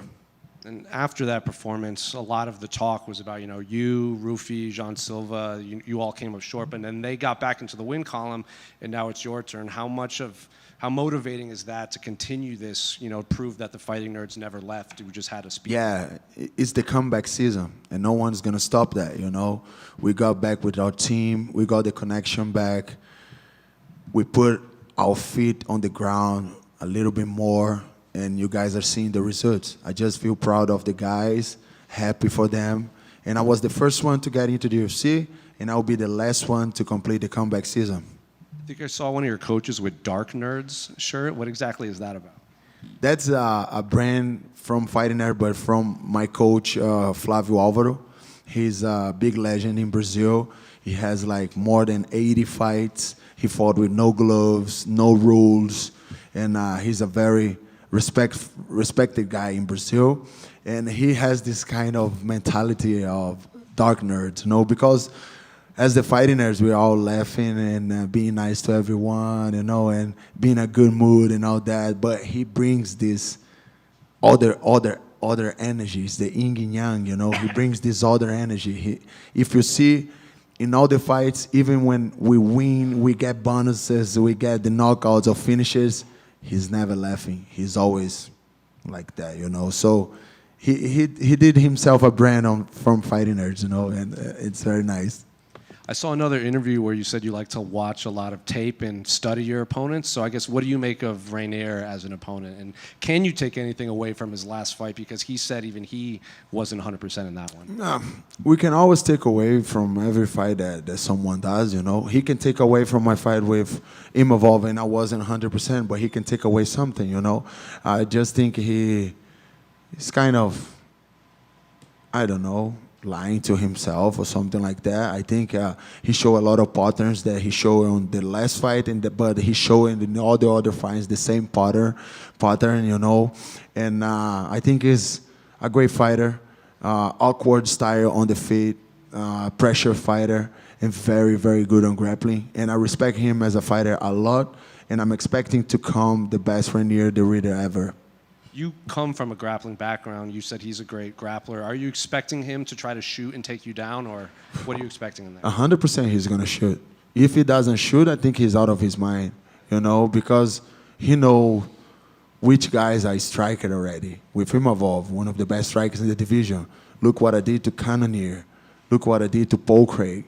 So 100% he's going to try to take me down and choke me, and that's the only way that he can get a win on Saturday, And if you see the data, in his last 5 fights, he was already grappling and he shooted before 1 minute in every 5 fights. So 100% he's going to shoot again. And just last one for me. What do you make of the middleweight division right now? Because both of you and Reiner lost your last fights, and your opponents, they don't even have fights booked. Hamzat doesn't have a fight book. Dricus doesn't have a fight booked. Strickland just won. So what do you make of kind of this division all as a whole? It's just out of my control, I just need to be worrying about myself and the things that I control. But the division is stuck. But at the same way, it's very competitive. We have a lot of guys coming from a lot of wins, for sure. Some of them got the losses, you know. So I was 7-win streak and lost. Reiner was 5-win streak and lost. We got Anthony Hernandez with 8-win streak and lost. So that shows how competitive this middleweight division are right now. But it's just stuck. But it is what it is. Let's make some movements on that. Caio, over here. Thank you. Over here, Caio. Yes. Usually when fighters tend to win fights and come into a win streak, they tend to forget to change stuff, even if they get stuck somewhere. Would you say you changed a lot in this fight camp because of the last loss? Technically, not much. I would say to you, not much, because I think it was more about myself, my motivation, and the why I'm still doing it, and the connection with the team. Because one thing that happened is that our team, the growth was so rapid and so crazy, but a little bit unorganized, you know what I mean? And at some point, the connection between us and our coaches was just messy, you know what I mean? To example for you, when the UFC came to me with the backup fight, I said yes, and I came to them, I didn't even told them, like, what do you guys think? I just came to them and said, let's go. I already accepted. So that shows a little bit the connection, a little bit messy. Because if it was back in the days, I would came to him and say, what do you guys think? Do you think we should take or not? And let's do what most of us want to do, you know? So I think right now the connection got back, you know? We're already connected. We're staying together for so many weeks. We are happy doing that, and this is already reflecting on the fights that you guys saw from Carlos, Rufy, Gene, and it's gonna do the same reflection on Saturday night. Would you say because of the losses, the tension grew, or would you say it was part of becoming more famous and getting all the attention? Yeah, it was way before the losses. Actually, the losses was good for us, because make that connection come back, you know what I mean? But right before the losses, we were, maybe our feet were a little bit out of the ground, you know what I mean? We were too much overestimated. And sometimes this puts you in a comfort zone and it's not good for you in this high-level sport. Last question for me. You're a data guy. You all are data guys. You watch a lot of stuff on your opponents. Looking at Reiner, you say he has an awkward style, yet he has a pattern which you see through the fights. Could you take us through it and say, what do you see is the pattern where you could win? No, I cannot tell you that, sorry. No worries. Good luck. Thank you. Caio over here, straight down the middle. Caio, prior to the last fight, there were some people saying, you know, maybe it was a bad idea to weigh in as the backup and then have a fight, do another camp, do another weight cut. Now looking back, do you wish you had not made the decision to weigh in for the Khamzat fight? 100% it was a bad idea, but I don't regret it. That's all I need to say about it. It was an experience. I took the best of it, and I learned it. So why is better in life than learning? Keep learning, right? You know? And then one thing I find funny about you is that I feel like even compared to a lot of other middleweights, a lot of the other top contenders always seem to talk about how much they like you as a person. Caio is so nice, I get along with him. You're obviously very respectful. This might sound odd, but is it ever difficult for you to get fights? It feels like you know a lot of people and a lot of people just like you, so maybe you're not high on their list to get in the cage with. I don't know. Like, I'm here to fight anybody, you know what I mean? But sometimes when you have a lot of options on the table, why you fight guys that like are your friends? If it's not for like #1 contender sport or go to the title contender or something like that, you know? But I like Brendan Allen, Anthony Hernandez, all these guys, but I would fight them, you know? I think the only guy that I wouldn't fight maybe is Michel Pereira. That is like big brother for me. We're very connected, and even Sean Strickland is a very good friend of mine. I really like this guy.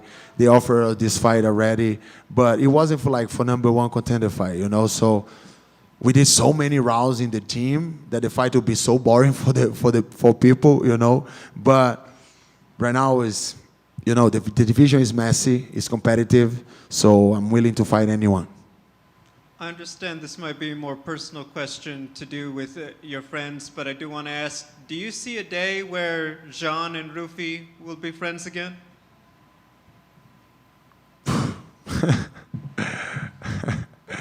100%, you know, like, they don't need to love each other. They just need to respect the environment, you know?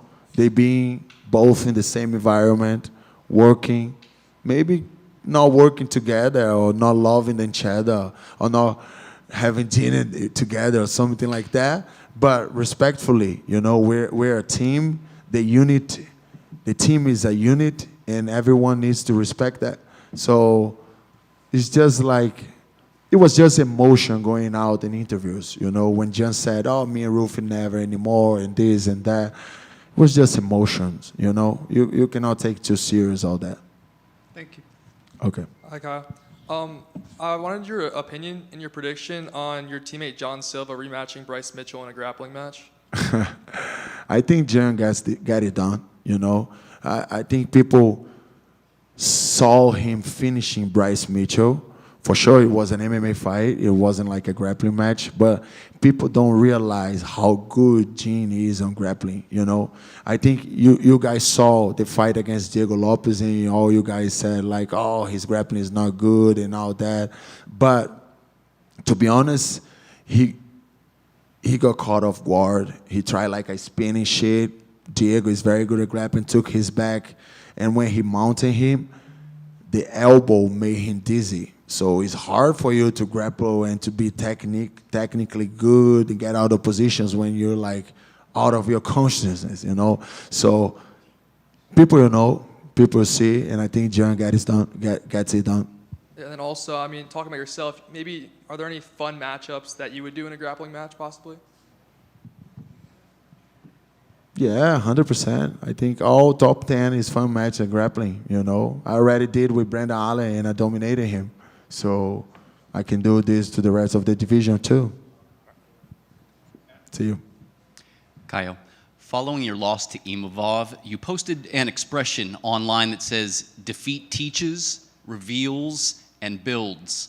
So my question to you is, what have you learned, seen, and developed since your last fight? Myself, no. I got time to know myself better. You know, I say that when a guy knows himself so much, that's when he closest to God, you know? And I think I just developed all that, this self-know, get to know myself, be aware of my actions, my words, and my mind, what I'm thinking. And that's the most thing that I developed after my loss. Thank you. Thank you. Okay, just one here. There's some clips going around of the face-off you and Reiner just did back there. What did you see out of there? What was just your takeaways from getting to size him up in that situation? Oh, big guy, very awkward body. I faced a guy like him. It was Abus. He's very awkward, like, you know, long arms and the shoulders very high and all that. But you know, that's the fight business. We are used to that, and nothing to take away like, oh, he was afraid and this and that. I think people just say that to feel more confident, and I don't need that, you know. I think over there was two high-level guys wanting to kill each other and just waiting for Saturday. That's it. Thank you, guys. Let me take a picture with my meta glasses, please. Let's go.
Cody right here. We're obviously accustomed to seeing you up here on these big cards, but I don't think your opponent was kind of the name a lot of us assumed you would get matched up with. So when they came with, a name like Xiao, what went through your mind? Did you know anything about him? And if you didn't, have you since gone back and kind of looked at tape on him? Yeah, Xiao is a warrior. He's every fight he comes to win. Everything he throws is with the malicious intent to kill you. So I don't think a lot of people know him, but it's a huge opportunity for him to come. First fight in the States, first fight on a pay-per-view card, fighting a former world champion. So I expect the best Xiao version that's going to come out there, and I've been well prepared, super excited. Didn't know I was fighting him. My manager just called me and told me I'm fighting March 7th. So it doesn't matter any adversary they put in front of me. I just gotta control the things I control and just train hard and prepare for the best. I think when I looked at his record, he made his pro debut the same year you were fighting Dom, but he has like 30, 40 fights already. So I guess, is that smart to just rack up that many fights that quickly just to get into the UFC? Yeah, it's just able to do that, but with what competition? You know what I mean? Like if you're able to fight, if you're fighting the top of the guys, you're not able to do that. But they're growing. The Asian fighters. He's been tested through the road of UFC. Like I said, he's coming to fight. And I'm excited for that. That's the motivation that I need. A lot of the embeddeds and the video interviews I've seen you do, you keep saying you're going back to your roots, and this is one of the best camps you've had in a long time. So I guess, how was camp, and what exactly do you mean by going back to your roots? Yeah, this is the best camp I had in quite some time. I will continue and say that, and that's the truth. Sometimes we come up here and you have to be like, oh, I feel great. This is an awesome camp, and you don't have that. So, it's great to be here fight week, to be healthy, to be excited to fight, excited to come and do all the media as well. There's sometimes I've came to this week and I've not been myself. So for that, it's a huge confidence boost, knowing that I did everything that I needed to do inside this camp. Like I said, I got back to my roots, the wrestling, the boxing. It's just been great. Camp's been amazing. I've had, some new coaches that came in, some new training partners that came in, and they've given me their all. They've showed up time and time again, and we've just been putting the work in, and we're all excited and chomping at the bit to get in there Saturday. I also saw an interview where you said, upon reflection, being champion maybe wasn't all it was cracked up to be, just kind of outside fighting. So I guess, what was that experience like? Was that how you handled it? Was it about how people around you handled it? I guess, what was that time like for you? Yeah, I would say a lot changed. A lot of people around me, I went from unranked to world champion the same year. So there's people that I didn't know that was in my circle, and just for what you did, what you had, right? So able to drown out the noise, drown out the distractions, the chaos. And this camp's been nothing but sole focus on what I need to do. And that's me showing up every day, honing my skills and believing in myself. And, this fight is going to show everyone and remind everybody who I am. Let's kind of go off of that, and I don't know your goals, your immediate goals moving forward, but do you feel like, given how popular you are amongst the UFC fans, that you're always going to be 1-2 wins away from possibly fighting for a title or a top 5 guy just based on your name alone? Yeah, definitely. That's something I worked hard for in this fight game to accomplish, to be able to be in striking distance no matter where I was at in my career. I went on a 3-fight losing streak. I got knocked out 3 times in a row, and I came out and delivered one of the best knockouts in the UFC history. And I'm fighting for a title the next fight, So, backing up on that question, it's. All right, guys. So I'm at the most.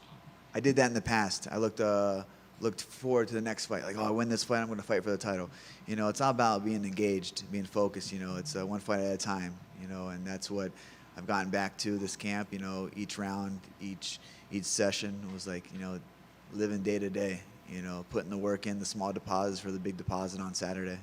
And this is last one for me, unrelated to your fight. You mentioned your wrestling background. What do you make of what RAF is doing right now? And is that something you would be interested in trying?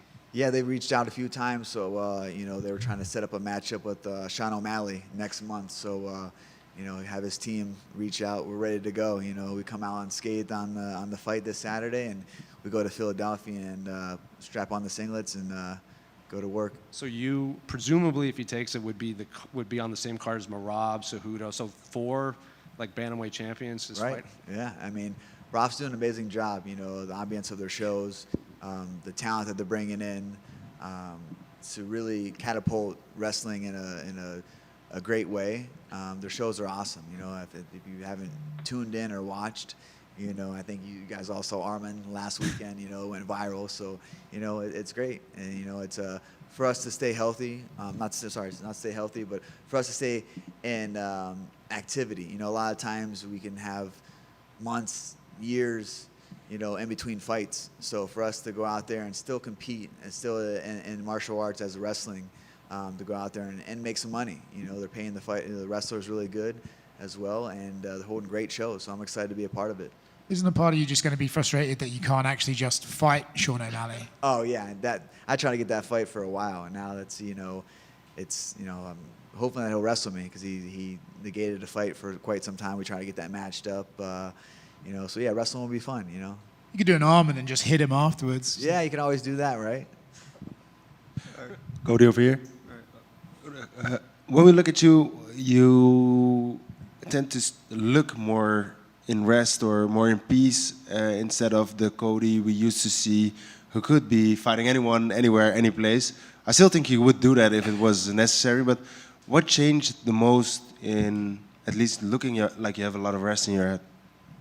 Yeah, it's great that you say that. I have a lot of rest in my eyes. I just had a daughter 2 months ago, so I haven't really been sleeping too much, but man, I'm so blessed in life. I'm winning at life. I got an amazing son that turns 8 next week. I got a daughter that's 2 months. My life's good. I have no chaos. I grew up my whole life in chaos. And this has been a great camp where I haven't had any of that. I've just been solely focused on, day to day training. And when I leave the training gym, I come out and I'm a father. I'm changing diapers and feeding my baby bottles and, helping my son with school drop off, staying busy with his extracurricular activities as well. So yeah, it's just about balancing, finding that balance in life, never being too stressed out about a fight and worrying about what if and what could happen, just taking it day by day and just really enjoying what I've been blessed with, 2 beautiful children, amazing woman that's, just an amazing woman that takes care of us and really turned my house into a home. And, I'm just at a good spot in my life, and I haven't been there in a long time. And, that goes into like having a great camp and being healthy and being excited. And I don't know the last time I've been excited for a fight. It's been quite some time, and just training too. Like the camp was effortlessly, it was effortless. The whole camp, I got back to my roots, wrestling and boxing, and really trained hard. The last fight when I fought Reiner Barcelos, and I'm not taking anything away from this guy. He's a warrior. He got a lot of respect for him, but I was dealing with some health issues with the vertigo, so I wasn't able to really push the way I needed to push inside the camp. I had 5 weeks to get ready, and I wasn't training before, so every day was a testing period of me going in there, hey, I can spar and be okay, or I can wrestle and be okay, hey, I can grapple, but I was still had the reins pulled back a little bit because I didn't want to offset the vertigo. And I went with a lot of specialists and doctors in the UFC Performance Institute, the team, the staff, really helped me out and rehab myself to feel confident to be able to go push and train the way that I train. And in the last camp, I just didn't have that, and it showed inside the doctor. I still felt like I did enough to win the fight, but it just wasn't my best performance as far as conditioning and being prepared for the fight. And this camp has been just send everything out, sending it every day. And thankful that I'm healthy. I'm here healthy. I'm happy. I'm motivated. And I'm blessed with the opportunity on Saturday to go in, get a knockout, get a bonus. And it's fighting in Vegas, so they pick me up at my house and they drop me off at the house. So it's nice. I get to see my daughter, my son, my family before the fight, and they'll be there after. Last one for me. When people talk about the greatest fighters on earth, they usually get Khabib, John Jones, the regular names. Me and my friends often say, give me Cody Garbrandt the 25 minutes against Dominic Cruz. Is that a reason, one of the reasons why you keep believing in yourself and believing like the guy is still there and I want to keep that showing? Yeah, for sure. I was the best fighter for 25 minutes, so it's my claim to fame, right? No, you know, it's for me, it's a desire. It's the just the grit of doing it. You know, the unknowing. You know, that's why I love this sport. You know, I was a kid that dreamed of being a world champion. That was from a small town. I was dirt poor. I had no gym. I had nothing. You know what I mean? And as a kid, you couldn't tell me that I wasn't going to be a world champion. So I was able to obtain that and do that. What to say that I can't do it again, or I can't go back on a run, or I can't, you know, find success again inside this octagon. You know, it's all about mental fortitude and overcoming adversity and just believing in yourself at the end of the day. And that's what this fight's about. You know, that fight, I have so much, you know, to look forward to in this fight. I know a lot of guys don't know, a lot of fans don't know this guy, but for me, it's the opportunity to go out and remind everybody who I am. Hey, Cody, back here. Cody, I was wondering, you dropped some new merch last month. I was just wondering, what are those conversations when you're dropping merch on Valentine's Day when your nickname is No Love? Yeah, you know, it was a good segue. You know, it was good, you know, No Love, and the Dime Industries was great with the artwork and got it out really fast. So they're a great company to work with, truly are. So yeah, it was kind of funny, you know. And so we kind of like played on, it was be a Valentine's gift, and it'll be, hey, a shirt for the fight. So it just kind of worked out that way. Thank you. Cody, it might sound like a weird question, but you talked about the chaos you've had throughout your life, and now you've kind of found not having chaos, kind of that calm. Was that tough for you to embrace that, to accept that? Because a lot of times, if somebody finds that, it worries them or panics them, and they want to run from it. Like, have you kind of experienced that at all? Yeah, for sure. I always felt like I needed some kind of chaos in my life to feel alive, you know, because I've always been, since I was a kid, my life is full of chaos, you know. So, you know, when things are going good, you're like, oh, something's going to happen. You know, you kind of have that in the back of your mind.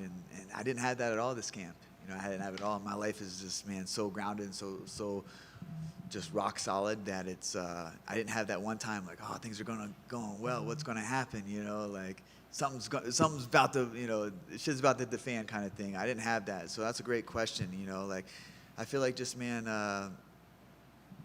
I'm blessed, you know. Like, I get to go out here and fight. I get to go out here and live a dream that this kid had growing up, that would do anything to be in this position, no matter what, where I was at in my career. You know, like I feel like I'm living on borrowed time, just taking it one day at a time, and just so thankful to be here. I truly am. You know, I love fighting for the UFC. I love going out there and you know, displaying the courage, the heart, you know, dedication inside that octagon, win, lose, or draw. And at the end of the day, my family's going to be there and love me, and we're going to, you know, bounce back from whatever happens and move forward from whatever happens on Saturday night. Here, Cody, over here. Looking back at your career and being a former champion, have you achieved all your goals in the UFC? You know, if I achieved all my goals in the UFC, I don't think I'd be sitting here speaking to you. For me, it's, I don't know how to do without fighting, you know. I truly don't. There was times in my life that I needed fighting more than it needed me. You know, sometimes I always had that safe haven where I would go to the gym. Sometimes it'd be crawling back. Sometimes it'd be just, you know, needing to go to the gym for an outlet.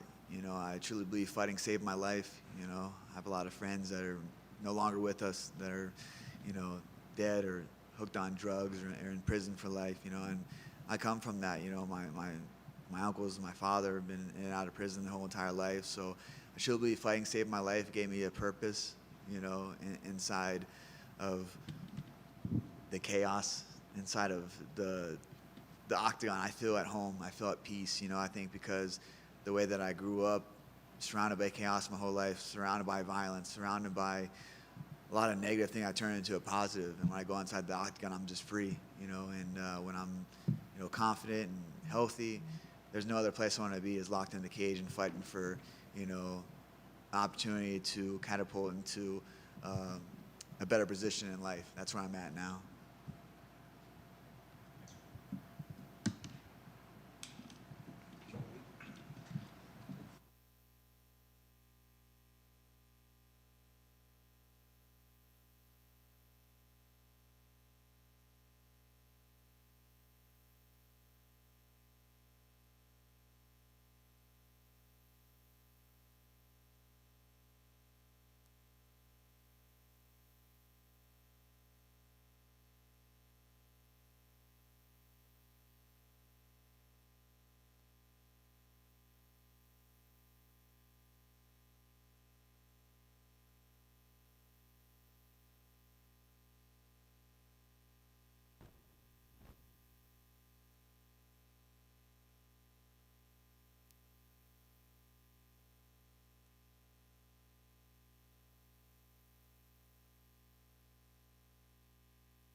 Max, you are the BMF champion, so in a way it's kind of up to you to gauge on who's the best contenders for the belt. When you look at Charles Oliveira as a guy who's fighting for the BMF belt, how do you rate his BMF-ness, and what do you think of him as an opponent?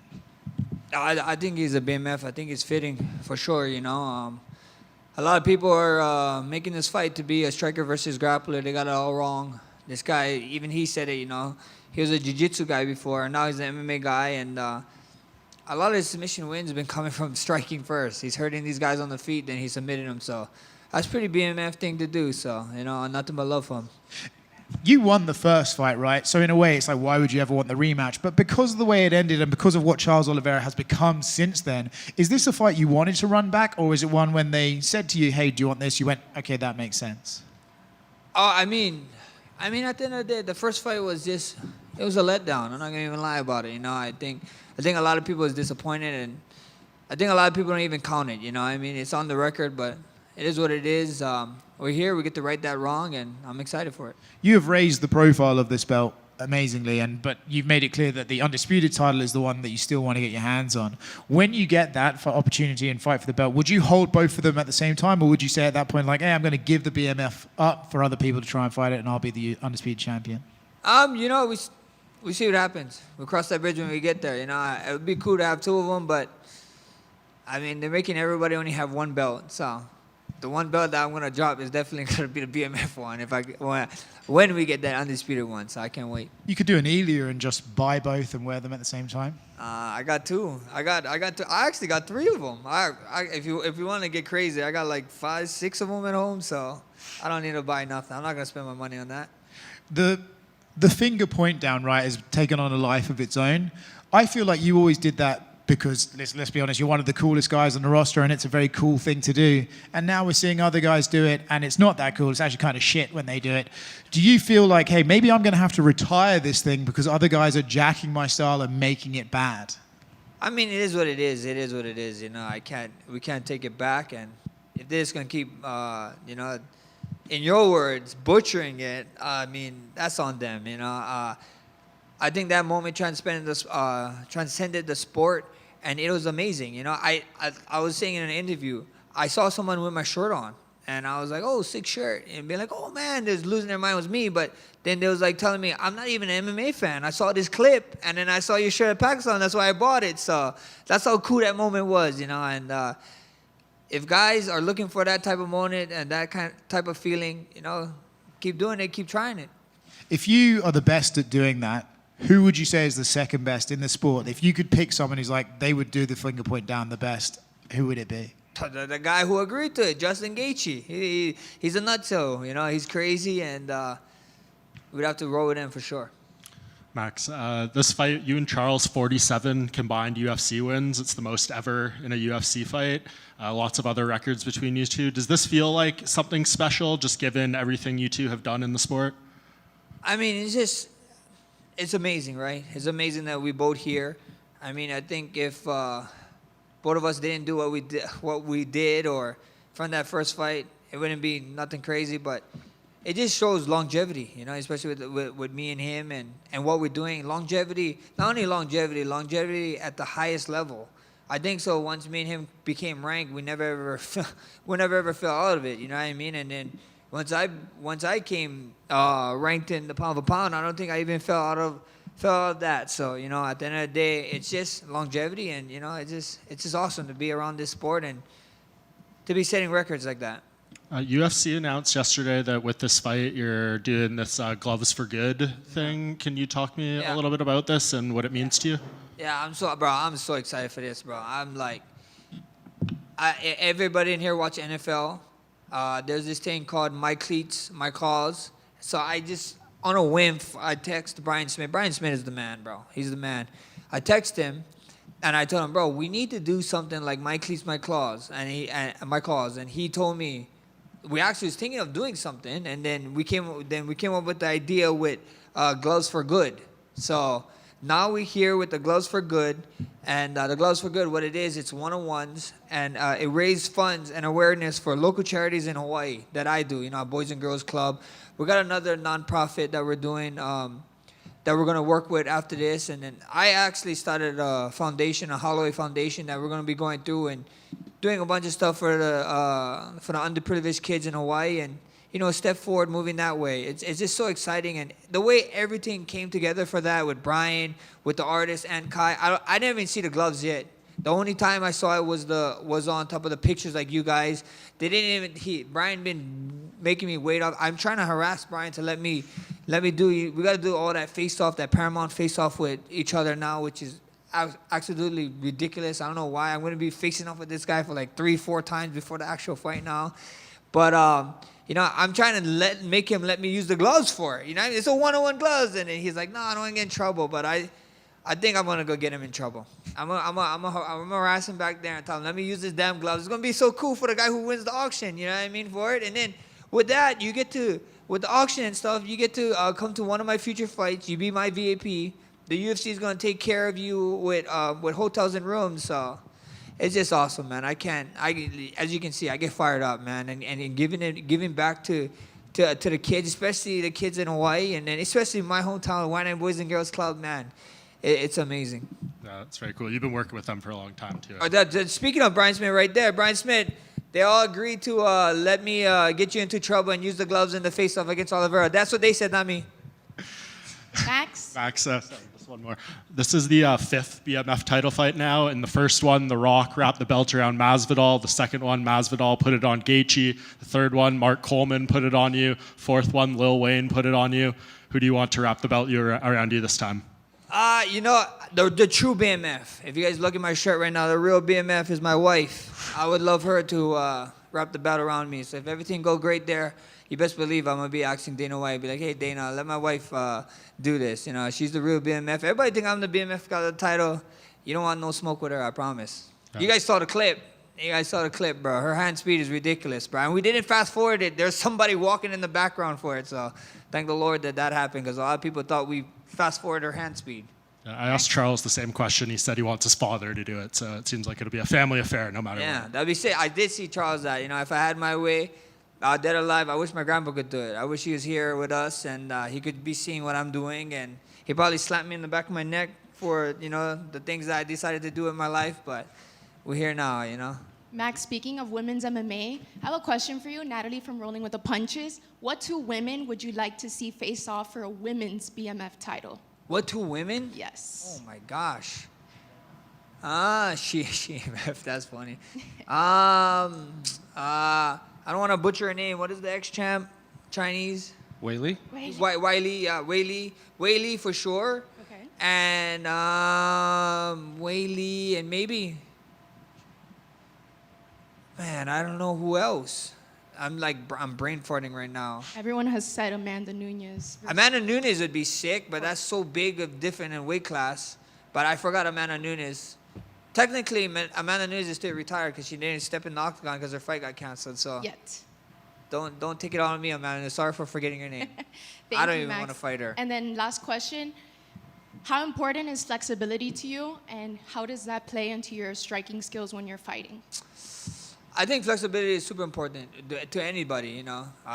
We're getting much older in age, so flexibility is important, and it's just day-to-day life, not even fighting. It's just everybody needs to. If you're not stretching or rolling out, do you guys a favor and please start doing that, because it catches up with us. Thank you, Max. Right here. Max over here. I don't know if you saw, but Charles did that Q&A with a bunch of Brazilian fans. And he said that for the point down, he has the option to stand and bang with you because he knows he can do that. But you don't have the option to take him down based on his skill set. You've also said it would be pretty BMF to submit the guy with the most submissions in the UFC. Are people overlooking your submission skills in the octagon? I mean, it is what it is, I didn't get to show too much of my submission skills in the octagon anyway, but that would be pretty BMF, right? That'd be pretty BMF to go get it, submit the submission artist. That would be amazing. But, Charles can say whatever he wants. He can say whatever. I can say whatever I want. Come Saturday night, we get to find out. That's the beautiful thing about it. And then both you and Charles with a win probably have a lot of rematches ahead of you, especially in this division. And I asked him this question, do you feel like you guys have lapped the division? Because, like I said, there's a lot of big names in front of you, but a lot of them could be second fights for you. I mean, it is what it is, you know. I don't really think of anything. I just think of the next one. And bro, if I had to fight a guy 99 times, I'll fight a guy 99 times. I don't give a shit, you know. At the end of the day, if you want to be the best, you got to beat the best, and the best is blessed. Max over here. One question for me. When we look at your title fight against Topuria, I would say from all of the guys who fought him in the UFC, you did the best until the moment. What would be the biggest change you would make in the next match, seeing you would win this Saturday? Biggest change in that match, you guys would have to wait and see. You know what I mean? Of course, we take him down, but right now, how much times you guys was here and Charles Oliveira was people's opponents, and you guys was asking them about the future, and they'd be like, oh yeah, I have this grand scheme of things and everything, and then they end up being on the bad side of a decision or a finish. So I don't want to be that guy, you know. Right now we got Charles Oliveira. He's a killer. He's a legend, and I'm just focused on him right now. Good luck this Saturday. Thank you, brother. Hi, Max. You've often talked about Las Vegas being the ninth island, and we know that you haven't fought in Hawaii during your UFC tenure, but my question to you is, does fighting in Las Vegas feel at all like fighting a home fight? Oh, for sure. This is the ninth island for a reason. It's going to be a very pro-Hawaiian card come Saturday night.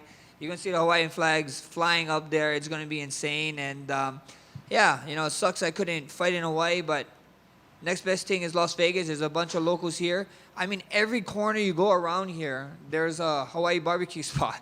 So, you know, we're not that far from home. And I tell you this much, the taxes, if I was fighting in Hawaii and I got my ass taxed there, I'd be pretty sad. So the taxes up here in Las Vegas is nice. Thank you. Thank you, guys. You guys have a good one.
Gregory, right here. It's not often, fighters get these rematches after being knocked out in the first fight so soon after the first fight. So I guess, was this a fight that you had wanted, or had you moved past it, or did you think, because Brunno was in here and he said the fight made sense now because you both need opponents, but did you want this fight back against Brunno? Yeah, this fight completely makes sense. Brunno is coming with a good career, good wins, and the matchmakers do an amazing job. I like it, and they offer the fight. It's not a fight like, oh man, why you pick this fight? What? But man, I want to be the champion of this division, and if I want to be a champion, I need to beat everyone, right? And then I remember my first interviews when I got in the UFC was like, I will do a solid foundation and then I started building up, and then I already lose, win, and now I'm gonna do a rematch. So yeah, man, I just believe that God's gonna prepare me for everything, and this fight go in the perfect time. I was asking to be in this card, the amazing card, and yeah, man, I'm so excited. What have you made of his career since that victory? Because he's obviously had a couple win streaks. He had the loss in the middle, but you're still ranked above him in the UFC. Yeah, that show who I am, man. Probably that night when he get the win against me was the best night of his life. I hope he enjoy it, because the next one is gonna be completely different. Is there any fear, because the last fight he missed weight, he said he's had some struggle making weight and he's had to slim down a lot, be smaller before weight. So how do you think his power will translate in your fight, knowing that he's coming in probably lighter than usual? Brother, I don't care about this, man. I don't care about his power. I don't care about nothing. I'm just gonna do what I can do. I can control the situation. So I hope he can make weight and be healthy, because that's gonna be a good fight. And just last one for me. What do you make of the middleweight division right now? There's another big middleweight fight on this card, but the champion doesn't have a fight. Dricus doesn't have a fight. Sean just won. Brendan Allen doesn't have a fight. What do you make of, as Brunno said, it's kind of a mess right now in middleweight? Yeah, no, I mean, everything has to changes, right? And the division starts changing. That's good. That's good for us. It's coming to the top of the division.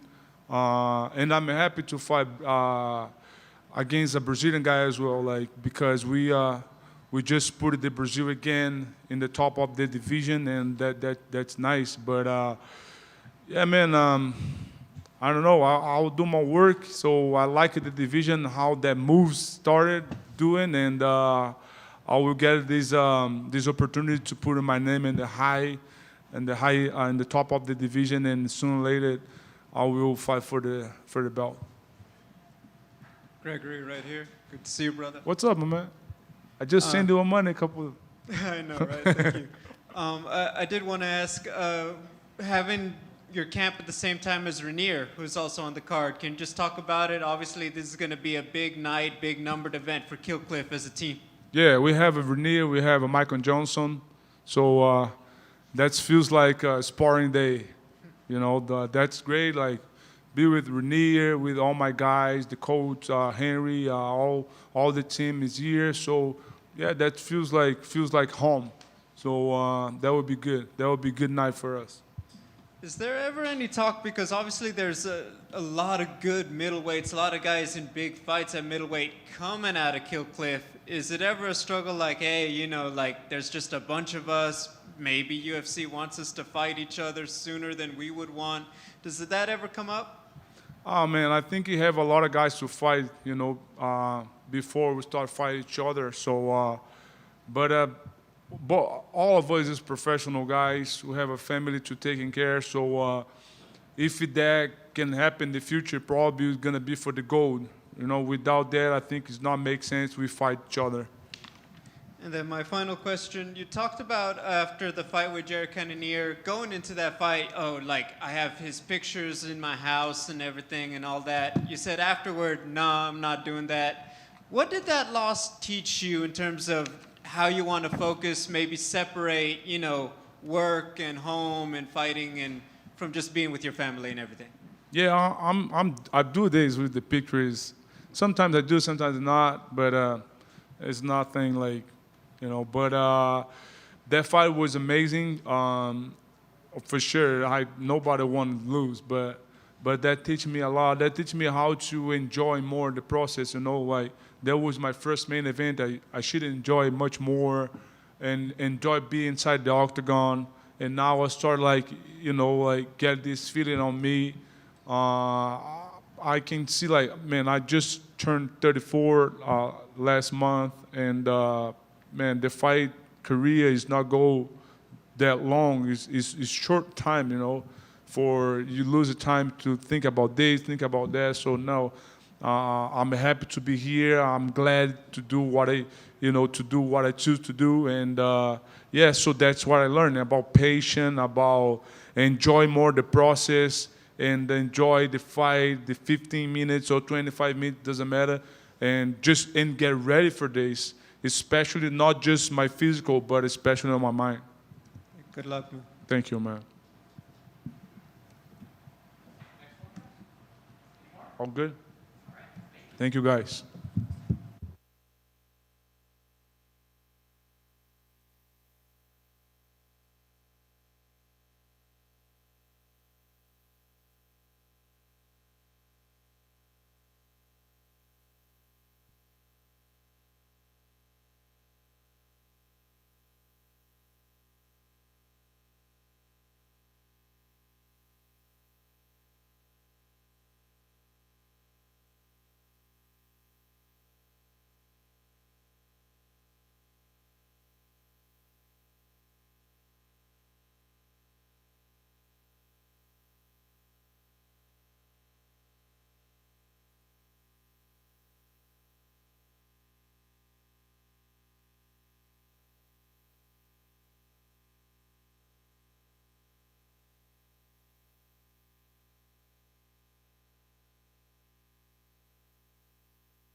Kenny?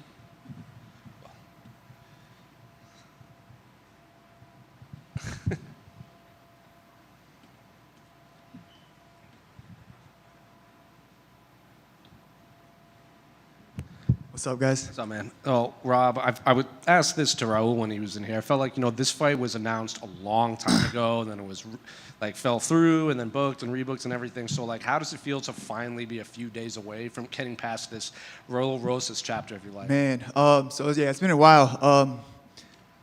His name got brought up when I was supposed to fight Dominic Cruz. Cruz got injured. They threw his name out there.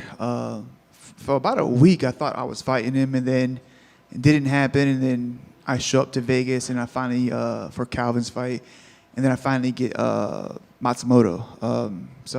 He's been on my radar since then.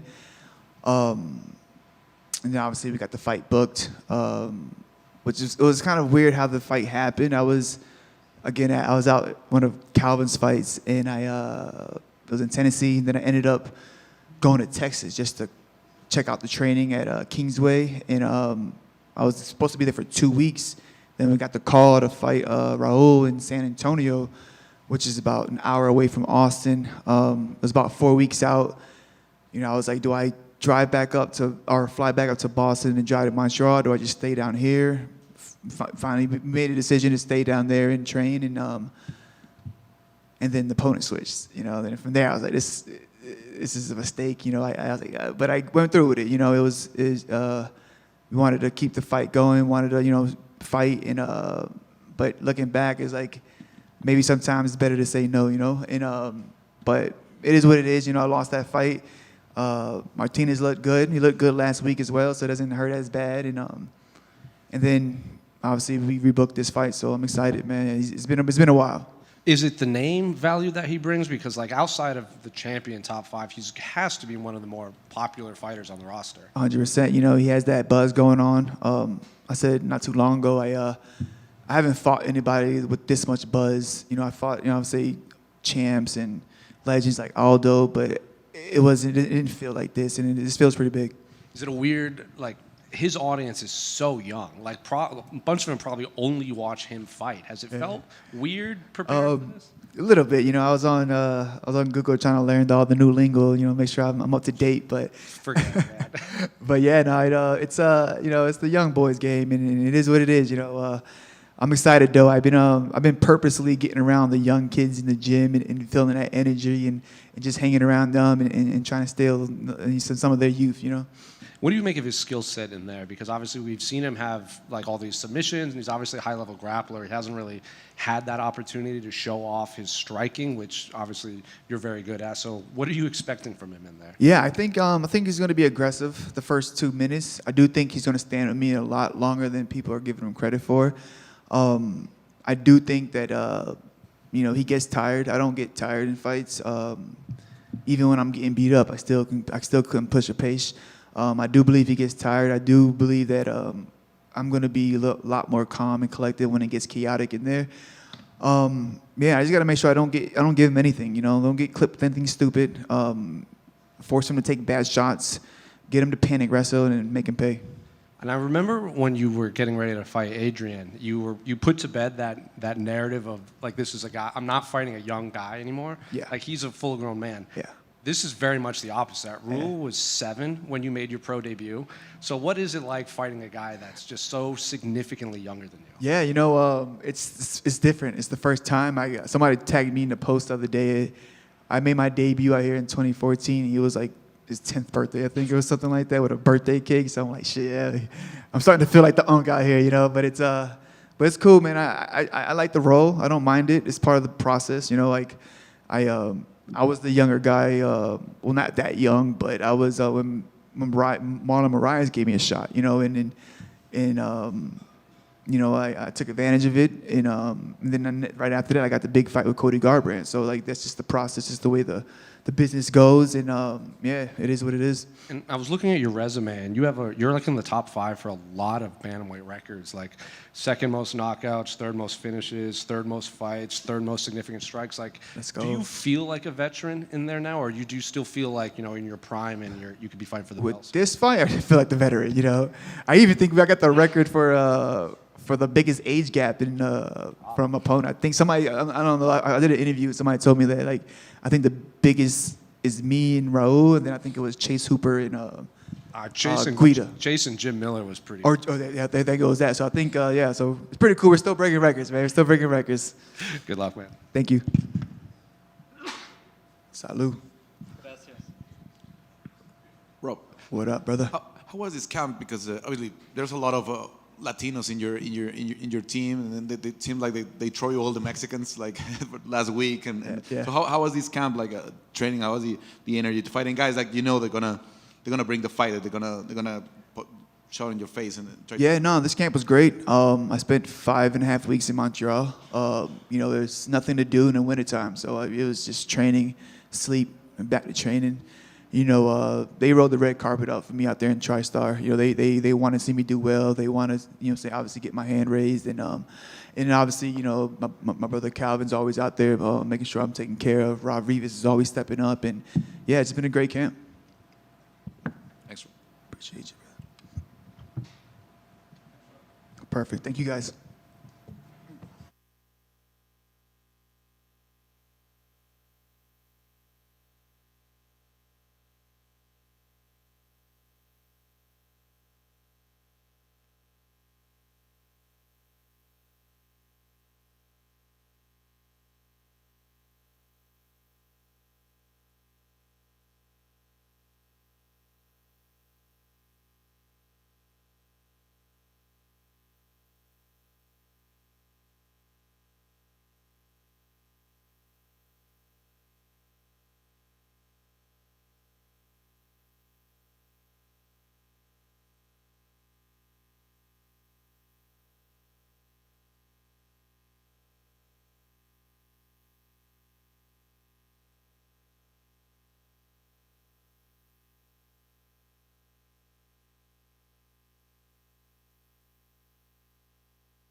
What's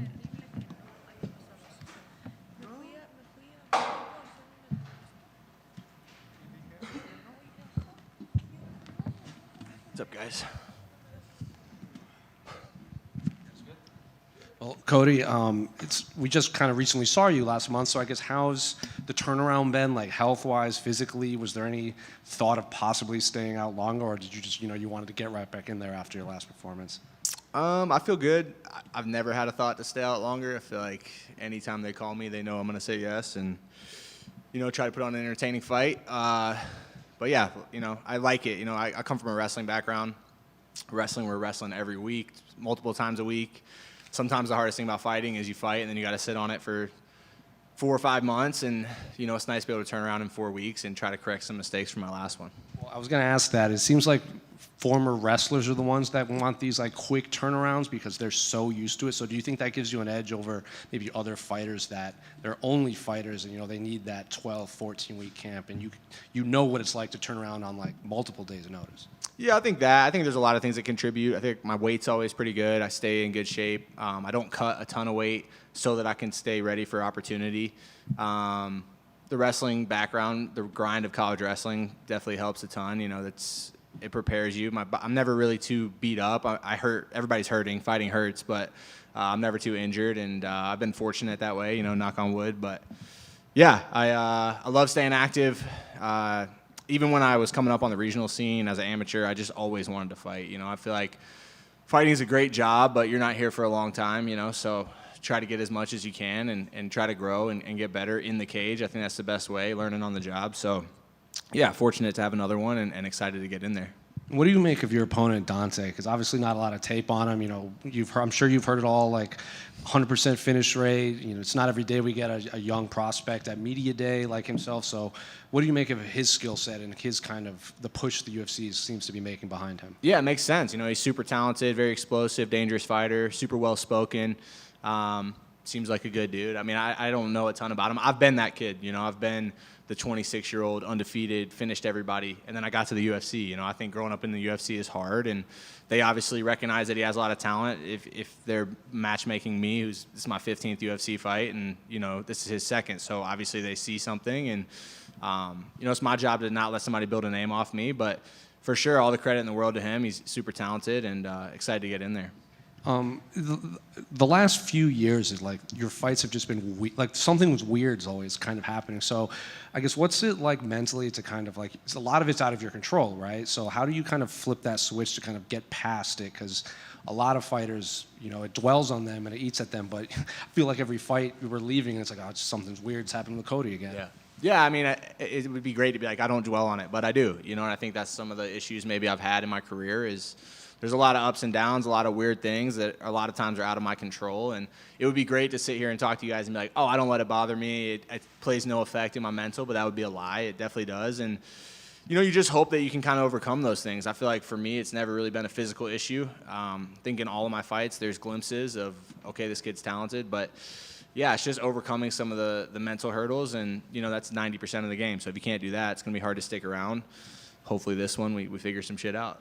Has that been frustrating in the sense that like how good you are, but like you haven't been able to either put it together or show it in the octagon? Yeah, for sure. I think it's the most frustrating. I feel like if I lacked physical ability, it would be something that's like, okay, well, we just need to get better here. Or we need to work harder. Or the mental side of things is a lot harder to address. And I've done a lot of work on that as well. I've done, I've met with sports psychologists. I've worked with mental performance coaches, and me being in the UFC as long as I have is kind of a testament to that. I feel like if I hadn't done that, who knows if I would have stuck around as long as I have. And yeah, I'm excited to get in there and try to prove it. I tell you guys every time, no, this time I'm gonna show up, and sometimes I don't, sometimes I do. So hopefully we can start a streak, but just get some consistency. That would be great. Do you think the UFC kind of recognizes that too, that you are better than maybe your last several fights have been because you get these opportunities on these big cards?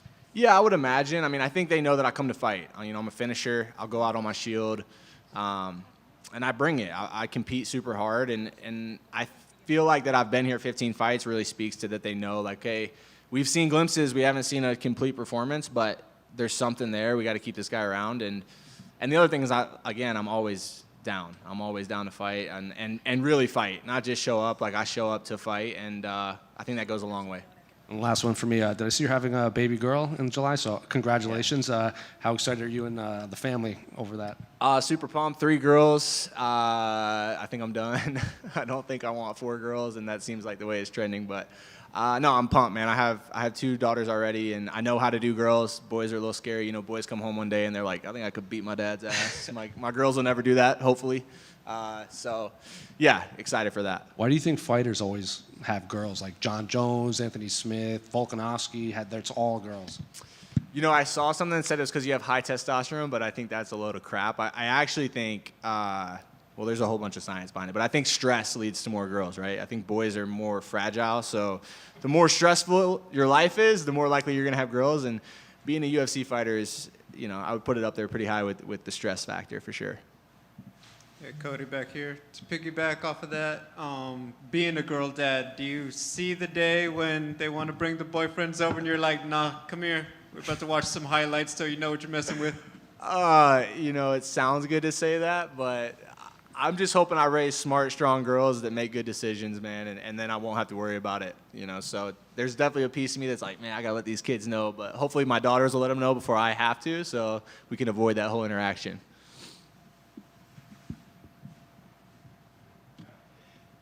Cody, from my vantage point, it seems that you have an air of fearlessness about you when in the octagon.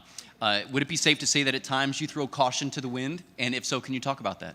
Yeah, for sure. You know, respect everybody, fear none, but that's how I am, man. I fight, caution to the wind's a good way to put it. Sometimes we come up with these great plans in the back, and it's like, hey, man, we're going to drill this plan for 12 weeks, and then I just kind of say, fuck it, and piss my coaches off and just try to, you know, get the guy out of there in 30 seconds. And I don't know what that is, man. I don't know if it's anxiety of like, man, I got to get the hell out of here. Because there's been fights, you know, where I'm winning and I make poor decisions just for hunting a finish to get out of there. And yeah, I don't know what that is. We're trying to fix it, you know. But again, that's part of the reason I'm here. You know, I throw caution in the wind. I'm down to fight. And I think this is the entertainment business.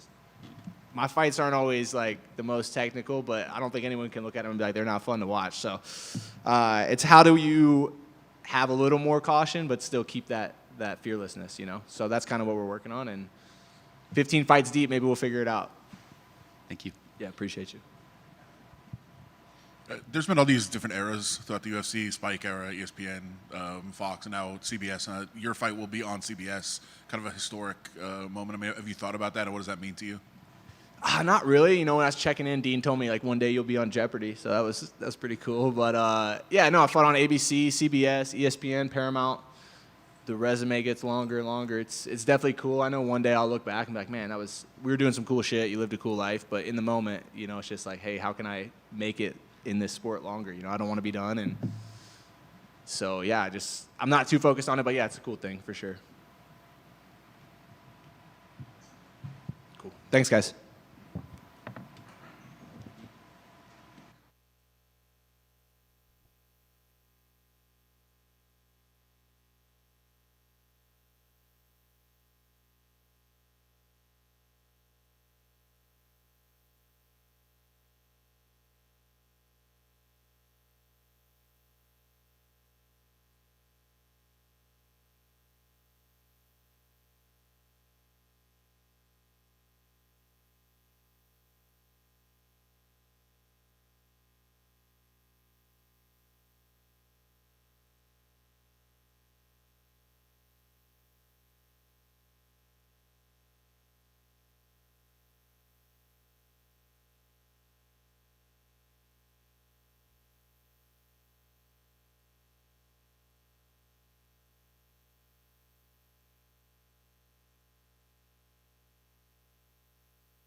Get a beard, Trent. Cut the beard. No, I'm growing it back, but I cut it off for the Allen matchup. You've been doing this for a while now, under the TKO banner and everything like that. If you could tell me what's the biggest difference from when you started to leading up to Power Slap 18 this week, what's the biggest difference that you're experiencing? A lot more people know what it is and are getting involved in it, and whether it be competitors or fans. So it's growing a lot more. Was that something you expected to happen, or is it a nice surprise for you to actually go out and people recognize you and appreciate what you're actually doing? It's a surprise. I mean, this ain't for everybody. Some people don't like it, some people do. So it's a surprise whether they like it or not that they've actually watched it. Has anyone actually come up to you and criticized it to your face yet? No, nobody's criticized it to me, but like just online and stuff. In terms of an athletic performance, now you've been doing this for quite some time, do you feel any different? I mean, it sounds a bit weird, when the people slap you or when you're actually in there competing. Do you feel a difference physically now that you've done this so many times? I mean, just like any UFC fighter. I mean, as you get older and you take more damage, you learn that you can't take as much as you used to. So I mean, I guess that's where I'm getting to, where I get rocked easily more and more now than I did beforehand. Is that concerning? Are you a bit like, oh shit, I'm going to get knocked out soon? One day, not yet though. What's the goals for this one coming up? My goal is try to get it done in 2. I mean, I give Crazy Wine, he's he's been around just as long as I have. He's a stand-up guy, so it's gonna be a tough one. So quick one right here. When Power Slap first started, it was a lot of fans maybe viewed it as a novelty thing. Like they didn't quite understand it. And I interviewed a few guys in Abu Dhabi, and they say they're starting to be recognized as Power Slap athletes, and now fans might have their favorite Power Slap athletes being treated as a sport now. So have you noticed that too, that fans are now kind of viewing you guys and grouping you guys as athletes and having their favorites and collecting the cards and shirts and everything? Yes, sir. I mean, it's I've noticed people like I'm trying to think, was it Hot Topic or somewhere we went to, and they were selling the shirts like on off the wall and stuff, with some of our faces on there from Head Rush. So I mean, it's pretty neat to see people wearing that stuff and buying that stuff. So I didn't think it would get this far. So hopefully you get some kickback from it. Ron over here. So coming off what Dana White said is the greatest match in Power Slap history, they're saying this is the biggest match coming up. The BMF titles in the UFC is going to be contested here, big fight week in Vegas. Does this feel like the biggest matchup of your career? Yeah, absolutely. I mean, Crazy Wine's, a big name for Power Slap. I mean, and I give credit to him. So yeah, it feels like a big matchup for me, or for Power Slap in general. I still like, me personally, I mean, the Crazy Wine and Dumpling was still my favorite one just because I remember watching Dumpling before I got started. So, but this is a close second. We talk about in MMA all the time, certain fights can change athletes, even if they come away with the win. And that matchup against Allen was obviously very intense, lots of damage. Do you feel like that match changed you as a competitor in the sport? No, it just made me realize, I mean, how lucky I am to still get to be competing, still get calls to come back. So I enjoyed every bit of it up there with them, and I hope the same thing for me and Crazy Wine this matchup. Have you had a chance to talk to Allen since the matchup? Because obviously it's probably right now the most anticipated rematch in the history of the promotion. Yeah, we've talked, off and on, whether it be on the phone or even in person whenever we landed here in Vegas, yeah, I get along with him. He's looking forward to the rematch. He was hoping it was going to happen immediately. I mean, I was too, because I wanted to solidify my win rather than get it from the judges. But we'll get through Friday and see how that goes. I think another matchup people probably want to see is you against Turp Daddy Slim. He's obviously a pretty polarizing, boisterous figure in the sport. Is that one that kind of sits with you that you want to get back one day? No, honestly. I mean, I his face was pretty bad the first time. The second time he missed weight, and I completed myself to make weight, and then we had to go to heavyweight. So that match, not interesting to me. Obviously, your opponent was a lot bigger at some point. He's obviously coming down in weight, but still obviously a big guy. When you're preparing for a guy that was that big, does your preparation change at all, or is it pretty much the same? It makes me know that he's going to be stronger. I mean, you're used to carrying around that much weight. I mean, I figured he'd be stronger. So I mean, I'm just bracing for one of the heaviest hits I've taken. You said people are starting to recognize you more, but back in Gassville, Arkansas, you have to be the biggest star there, right? I do get recognized back home, or when we travel outside to like Branson and stuff. But yeah, I mean, more recognized here. And then just a couple from me, last ones from me. You're known for your boots. You wear your boots on stage. As your career has progressed, have the boots gotten more expensive, or do you stick to one pair? No, I mean, I still stay with the same pair until that pair, starts falling apart. So I'm working on my second pair right now. So Yeah, your love of golf, you also golf in the boots. But can we expect to see you in any long drive competitions anytime soon? no, I'm more of just like in power slide, I'm more accurate than I am hitting the ball further or hitting, people harder. So. And if you had to give up one, golf or tobacco, what would it be? Oh, golf. I ain't giving up tobacco. All right, thank you. I was wondering, we talked about the moving into the mainstream with the popularity. Have you seen the sport kind of go to the mainstream in terms of training, things like that? Is there different training methods? Is there cryo? Is there sports psychologist things coming into the sport now? Oh, absolutely. I mean, like Brandon Bordeaux, you got Babyface. You got a bunch of different guys that have their own training techniques, and they train the new athletes. Or Robert Trujillo, they all train the new ones that come in, and they're showing them different techniques. So more or less, it's somebody trying to gather bits from each person and make it their own. So yeah, there's a lot of different training things that I enjoy watching people do. And then has there been like a celebrity interaction, like on social media or something, or in person, that you've been like, whoa, that was crazy? I've met a lot of like the TikTok people and the video people. My kids know who they are. I don't, but my kids are like, oh man, when they see my video with them, so they get excited about it. I don't really come out of hiding once I leave here. Do you have somebody that would be like you'd get starstruck for? I still want to meet Chuck Liddell one day. So. Wolverine back here, straight up. How's it going? How's it going? I'm wondering, pre-Power Slap, you and the Crazy Hawaiian, I believe, both had your first matches on the same day. Do I have that correct? Yes, sir.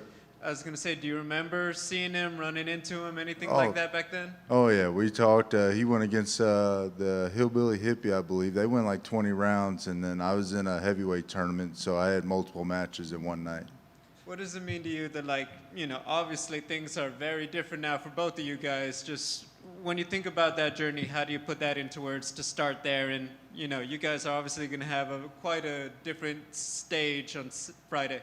To start at a bar and, work all the way up to, here in Vegas, big old crowd. I mean, it's amazing to watch, the growth of where we came from to where we are now. And, nobody knew who the hell I was back then. And, I get recognized quite a bit nowadays. This might sound odd, but because you're obviously one of the biggest names in it, but do you kind of wish you maybe got into it, it took off maybe a little bit sooner for you? Because you've been such a big part of growing this before it had all the attention. Yeah, I mean, obviously, I wish it was sooner. I mean, I'd be younger. I'd probably be able to take more shots better. So, but, I mean, I still enjoy watching it regardless whether I'm competing or not. Kind of related to it, you're one of the few guys who has MMA experience. Is it weird that, hey, you get to come to the UFC thing, you're part of UFC Media Day, and ironically it's for slap, not MMA? Yeah, that was, when I was doing MMA, obviously meeting Dana and, everybody wants to get there. I knew I wasn't good enough with MMA. I mean, I was terrible at it, but to get there doing power slap, it's pretty crazy. And then finally, if I'm not mistaken, you had retired briefly before your last match. Obviously, with this one being such a big legacy one and just Do you feel like you got a few more? Do you feel like you're just taking it one at a time at this stage? I wanted to do 2 more, one with Crazy Wine, and then I know they're setting up a #1 contender matchup. So I wanted to do 2 more, and then I wanted to be done. I told them I needed to come out because I had personal issues at home. So, and they take care of me good enough. So, you know, I wanted to come back and get a couple more wins and then be done. Good luck. Thank you. One of the criticisms I've heard about Power Slap is that the judging seems to be so inconsistent from one slapper to the next one. Do you feel that there's a problem with that, and what can be done to help make consistency more a thing within the different matches? I mean, I've noticed it, you know, here and there, but I mean, it's overall, it's pretty well, you know, rounded. I think some matches they just slip more than others, but I think if they just keep going, they've already started going to the review board more. So, I mean, I think they just keep doing that. It'll be great. Real quick, who do you have between Allen and Logan? I think that's going to be a tough matchup. Obviously, I want Allen because I want the rematch with him afterwards. But, you know, I mean, Luke's also a young guy and he's strong, you know, so that's a 50-50 for me.